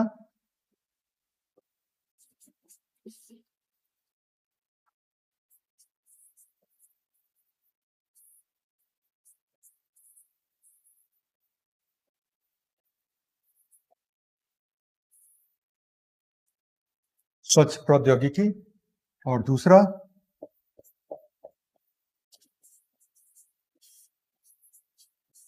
कार्बन कैप्चर तथा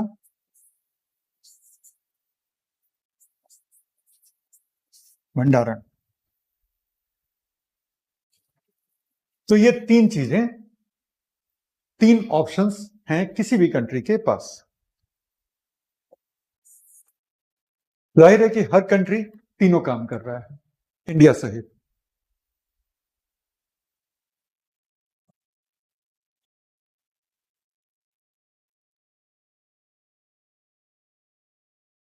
हाइडल क्या होता है, विशाल पूछ रहे हैं। हाइडल का मतलब होता है हाइड्रो इलेक्ट्रिक।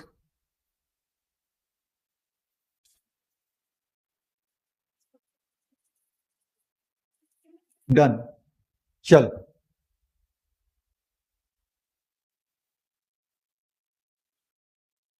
अब हम आ जाते हैं दूसरे पे, नॉन फॉसिल फ्यूल्स पे।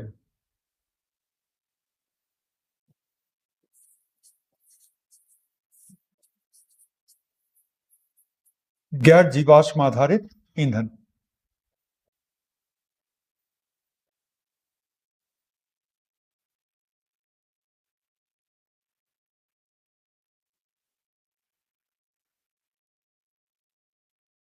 Non fossil fuels. कामिल कह रहे हैं कि स्वच्छ प्रौद्योगिकी से क्या मतलब है। बहुत अच्छा सवाल है कामिल, और इसको हम डिटेल में आगे भी करेंगे। चलो कुछ क्वेश्चंस का आंसर दे देते हैं, फिर हम यहां आते हैं। ये क्वेश्चन थोड़े से वाजिब हैं, और कॉन्सेप्चुअली समझ लो।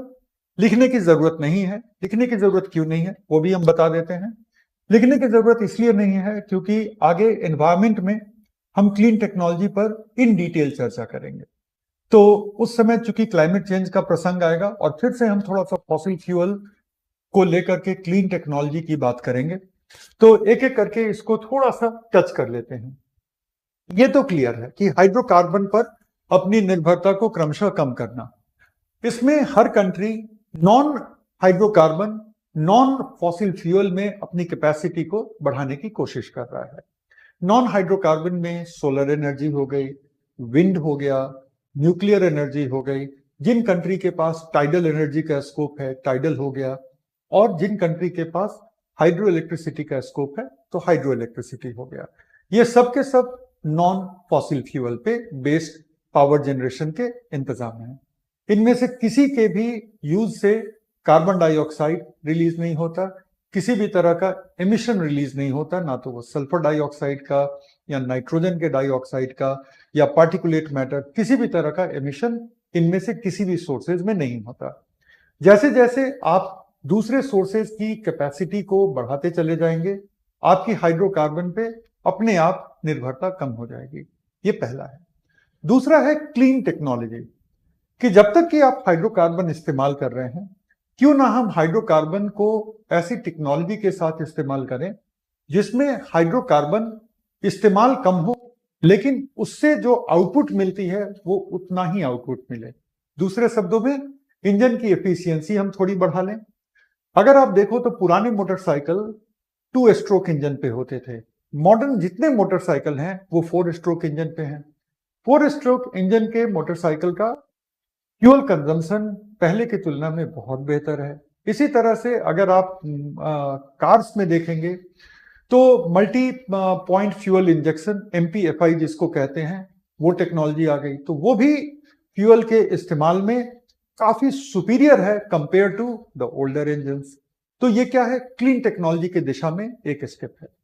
इसी तरह से कई और भी टेक्नोलॉजिकल इनोवेशन है, जैसे कोल पावर प्लांट में बॉयलर बनाने की टेक्निक इतनी अच्छी आ गई है जिससे कि बॉयलर को आप कम ही हीट पर आप बहुत अच्छा स्टीम बना लेते हैं। बॉयलर में कौन सा मेटल यूज करते हैं, बॉयलर का डिजाइन कैसे बनाते हैं।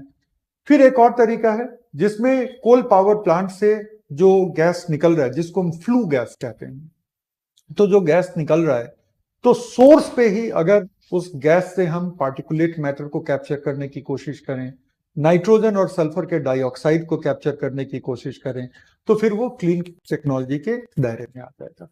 तीसरा है एटमॉस्फेरिक कार्बन को कैप्चर करना और उसको फिर लंबे समय तक कहीं और भंडारित कर लेना। इसका सबसे आसान, ट्रेडिशनल और कारगर तरीका है पेड़ों को लगाना। पेड़ अपने ग्रोथ के क्रम में फोटोसिंथेसिस करेंगे। फोटोसिंथेसिस में एटमॉस्फेयर के कार्बन डाइऑक्साइड का इस्तेमाल होगा। ये कार्बन डाइऑक्साइड पेड़ के बायोमास के फॉर्म में फिक्स हो जाएगा, वहीं रहेगा, ये कैप्चर हो गया एक तरीके से। दूसरा, आजकल ऐसे कार्बन डाइऑक्साइड के पंप्स हैं जो कार्बन डाइऑक्साइड को एटमॉस्फेयर से कैप्चर करते हैं, या इंडस्ट्री के जो चिमनी होता है जिसको फ्लू कहते हैं, तो वहां से जो कार्बन डाइऑक्साइड निकल रहा है डायरेक्टली वहां पे कैप्चर करके और उसको अंडरग्राउंड डिपॉजिट्स में डाल देते हैं। तो इसको हम कहते हैं carbon capture and sequestration. Sequestration का मतलब होता है कि ऐसी जगह आप उसको भंडारित कर दो कि बहुत दिन तक वो वहां पे लॉक रहे। तो ये 3 तरीके अपना रहे हैं दुनिया के सारे कंट्रीज। इंडिया मैकेनिकल कैप्चर और मैकेनिकल सिक्वेस्ट्रेशन में ज्यादा यकीन नहीं करता। इंडिया का जो अप्रोच है वो अप्रोच है पेड़ों को लगा करके कार्बन को कैप्चर करना। जब इन्वायरमेंट में हम फॉरेस्ट को लेके इंडिया की प्लानिंग को देखेंगे तो ये चीज एकदम खुल करके हमारे सामने आ जाएगी। क्लियर हो गया?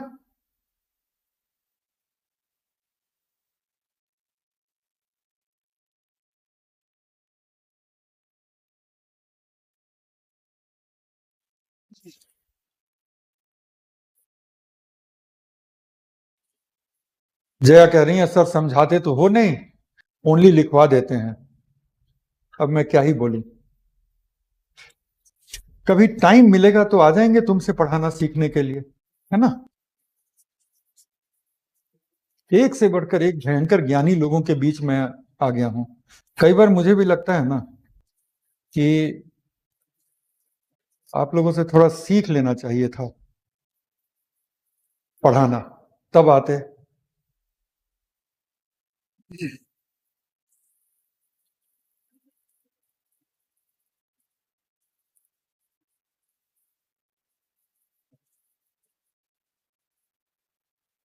चलो अब हम आ जाते हैं नॉन फॉसिल फ्यूल पे। अच्छा, एक बात मैं आपको बताना चाहूंगा, ये चीज हर इंसान में होती है। अगर आप लाइफ में प्रोग्रेस करना चाहते हैं तो उस टेंडेंसी से निकलो।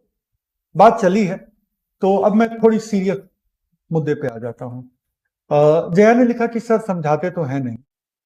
देखो एक्चुअली क्या है कि सिविल सर्विस की जो तैयारी है वहां पे आप एक तरीके से 2 चीजों को कंट्रोल में रखने की कोशिश करते हैं। पहला ये कि आपका कंटेंट एग्जाम के लिए पर्याप्त हो, सफिशिएंट हो, और दूसरा वो टाइम बाउंड तरीके से आप तक डिलीवर हो। अब मेरे पास 2 विकल्प हैं। या तो है कि मैं साइंस टेक की क्लास को 35 नहीं 70 क्लासेस में कराऊं, आराम से तफसील से समझा करके एक एक चीज को मान के चलूं कि 0 पे हो आप लोग, आप लोग चौथी, पांचवी, छठी क्लास के बच्चे हो, एक एक चीज को एकदम तफसील से समझाते हुए चलें। पहला तो ये ऑप्शन है।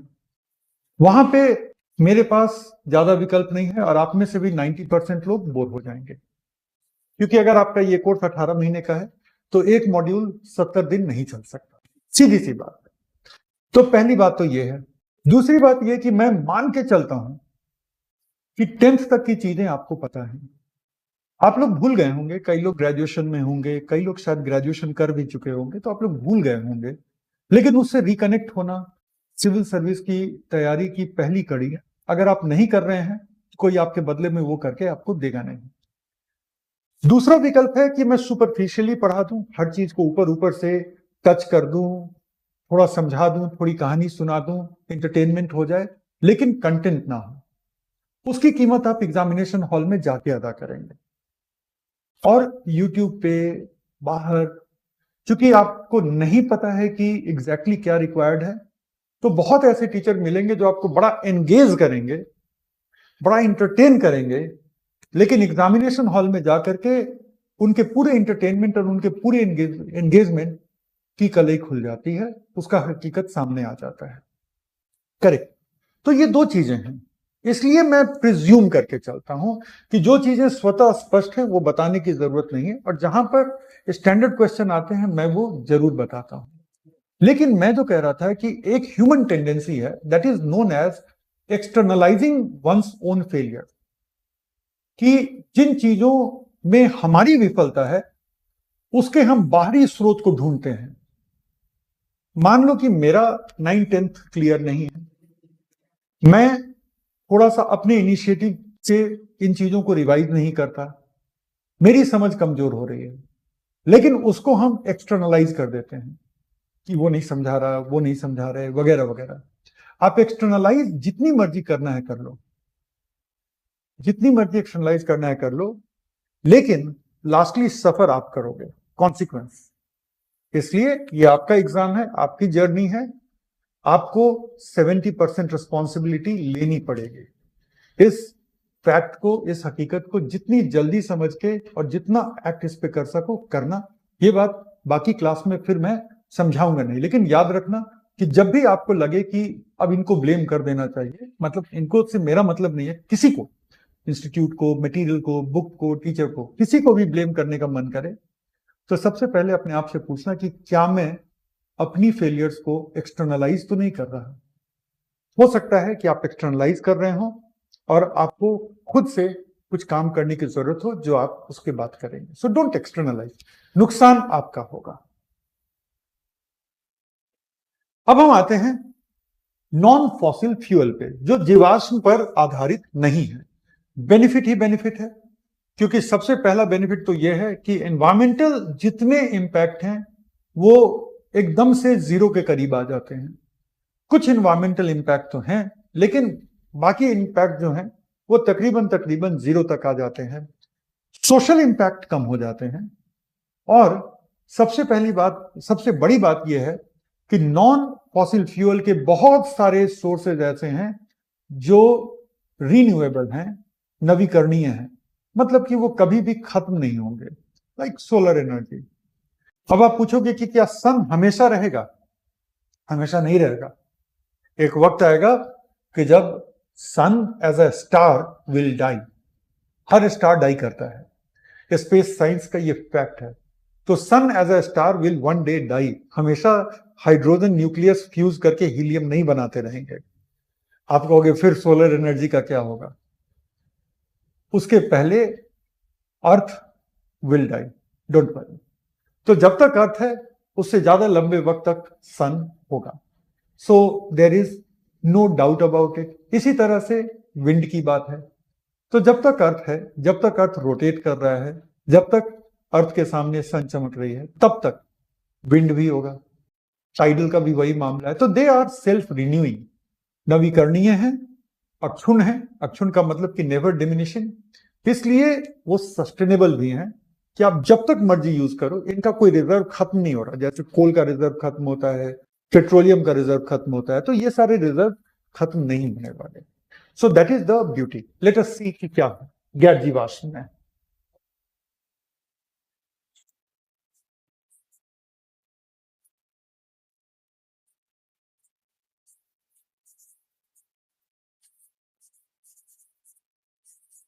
इनके स्रोत या सोर्सेज क्या हैं?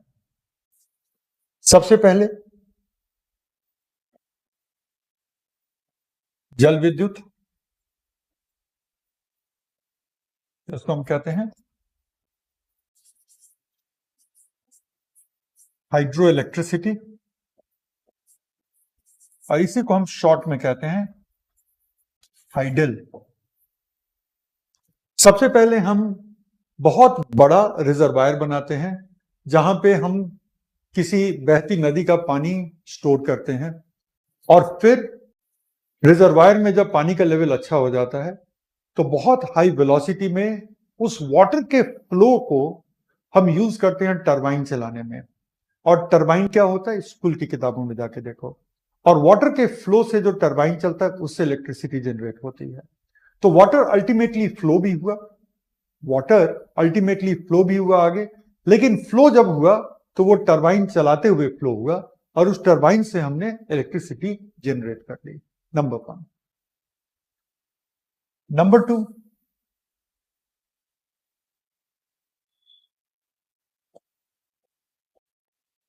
Solar. Number 3, wind. Wind is पवन, सोलर इज सौर।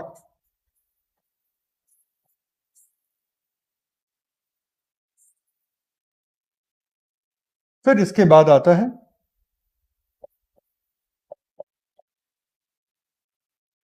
बायोमास।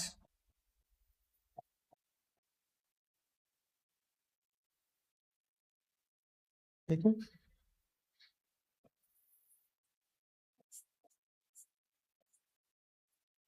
टाइडल, ज्वारीय, और फिर आता है न्यूक्लियर।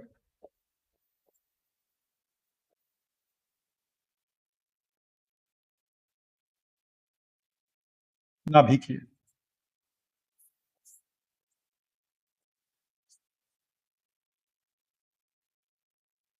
ये हैं हमारे सोर्सेस। पहले इन सोर्सेस को आप लिख लो, फिर हम देखते हैं कि इसमें रिन्यूएबल क्या है और नॉन रिन्यूएबल क्या है। जैसे गोबर गैस की बात की ना, तो वो बायोमास के अंदर आ जाएगा।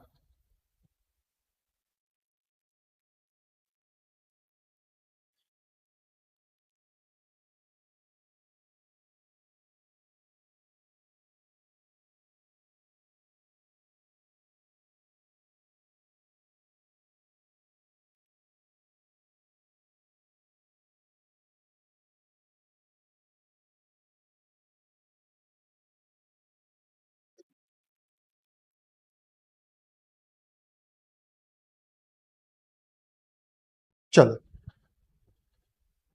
ये हो गया।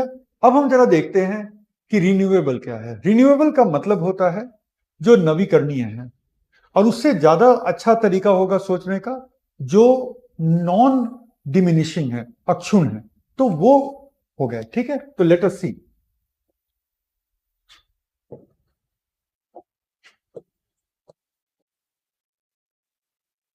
अक्षय, नॉन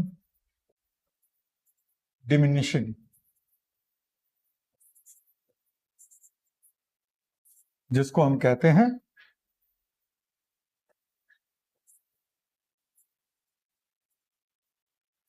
रिन्यूएबल या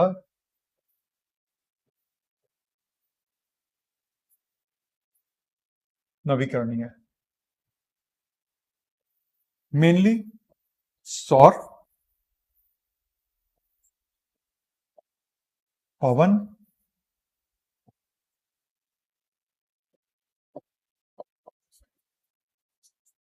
ज्वारीय,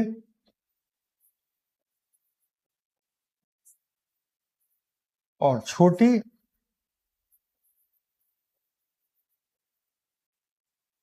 जल विद्युत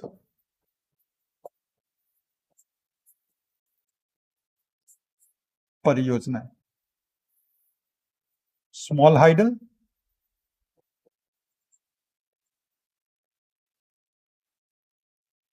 टाइडल,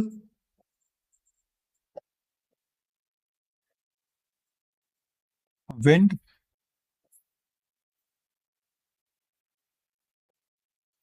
और सोलर।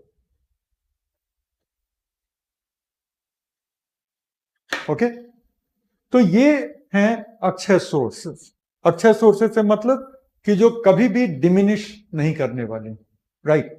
अब सवाल उठता है कि छोटी जल विद्युत परियोजनाएं क्यों, बड़ी वाली जल विद्युत परियोजनाओं से क्या दिक्कत है? मुझे दिक्कत नहीं है। प्रॉब्लम यह है कि जब हम बड़े हाइड्रो इलेक्ट्रिक पावर प्लांट को एस्टेब्लिश करते हैं तो उसके लिए बहुत बड़े रिजर्वायर की जरूरत होती है, और अक्सर यह होता है कि रिजर्वायर्स को क्रिएट करने के लिए बहुत बड़े पैमाने पे ट्रीज की कटाई होती है, बहुत बड़े पैमाने पे। बहुत सारे गांव, बल्कि मैं कहूंगा कि गांव के गांव सबमर्ज होते हैं, जलमग्न हो जाते हैं जब रिजर्वायर बनता है। तो इसके लिए लोगों का वहां से हटना जरूरी है। तो सोशल कॉस्ट भी है। सोशल कॉस्ट है विस्थापन, और सिर्फ विस्थापन नहीं है, लोगों के रोजगार के अवसर कम हो जाते हैं। कहां आप जाओगे, फिर से वहां पे अपनी जिंदगी शुरू करोगे, तो ये एक प्रॉब्लम है। और दूसरा जो हमारा एनवायरमेंटल इशू है, एनवायरमेंटल इशू क्या है? एनवायरमेंटल इशू यहां पे ये है कि ये बहुत ही बड़े पैमाने पर पेड़ों की कटाई होती है, बहुत ही बड़े पैमाने पर इकोसिस्टम का डिस्ट्रक्शन होता है। तो एक वक्त था जब भारत का योजना आयोग, जो कि अब नहीं है, तो भारत के प्लानिंग कमीशन ने जो कैटेगराइजेशन की थी, वो कैटेगराइजेशन ये थी कि अगर कोई जल विद्युत परियोजना है जिसकी कैपेसिटी 25 मेगावाट से कम है तो उसको हम लघु जल विद्युत परियोजना कहेंगे, मिनी हाइडल कहेंगे, और उसको हम अक्षय ऊर्जा के स्रोत में रख सकते हैं क्योंकि वो सस्टेनेबल है। लेकिन लार्ज हाइडल को हम सस्टेनेबल में नहीं रखेंगे, उनको उनके एनवायरमेंटल इंपैक्ट को ध्यान में रखते हुए उनको हम नॉर्मल इलेक्ट्रिसिटी पावर प्लांट के कायदे में ही रखेंगे। इट इज ओके कि उनसे कार्बन डाइऑक्साइड का उत्सर्जन नहीं हो रहा, ये सारी बातें हैं, लेकिन उनका एनवायरमेंटल इंपैक्ट है, इसलिए उनको हम सस्टेनेबल में नहीं रखेंगे। मौजूदा गवर्नमेंट ने अब बड़े हाइडल प्लांट को भी अक्षय ऊर्जा में शामिल किया है। ये कितना वाइज है ये समय बताएगा। अभी हमने देखा सिक्किम में क्या डिजास्टर हुआ है, इसके पहले हमने देखा है कि उत्तराखंड में किस तरह से हाइडल प्लांट्स को लेकर डिजास्टर हुए हैं। जो ज्योग्राफर, जो अर्थक्वेक के स्पेशलिस्ट हैं, जिसको हम कहते हैं सिस्मोलॉजिस्ट्स, उनका कहना है कि बड़े बड़े हाइडल प्लांट की वजह से सिस्मिक एक्टिविटी हिमालय में बढ़ गई है। तो ये कितना वाइज है ये वक्त बताएगा। लेकिन कल की क्लास में आप ये भी देखने जा रहे हैं कि कैसे हमने अब नवीकरणीय ऊर्जा के स्रोतों को थोड़ा रीडिफाइन किया है, जिससे कि इंडिया का परफॉर्मेंस और अच्छा लगे। लेकिन ये थोड़ा कह लो कि कंट्रोवर्शियल तो है, एग्जाम में आप नहीं लिख सकते, इंटरव्यू में आप नहीं बोल सकते, लेकिन अभी हम लोग कॉन्सेप्ट बिल्ड कर रहे हैं, तो ये जानना आपके लिए थोड़ा सा जरूरी था कि पॉलिसी लेवल पर हमने ये एक चेंज किया। इसके डिटेल में हम कल जाएंगे न्यूक्लियर पर आने के पहले। तो आज बस यहीं पे अब हम लोग क्लास को ऑफ कर रहे हैं, क्योंकि इसके बाद आपकी अगली क्लास है, और कल हम लोग फिर एग्जैक्टली इसी पॉइंट से लेके चलेंगे। आज हम लोग ऑलमोस्ट अपने प्लान के हिसाब से चले हैं, जितना कवर करना था एग्जैक्टली उतना हमने कवर किया। अब बस इसके डेटा और इसके पॉलिसी पे जाएंगे, और कल का पूरा बाकी क्लास न्यूक्लियर के लिए डेडिकेटेड। तो आज अब इजाजत दीजिए, गुड बाय एवरीवन।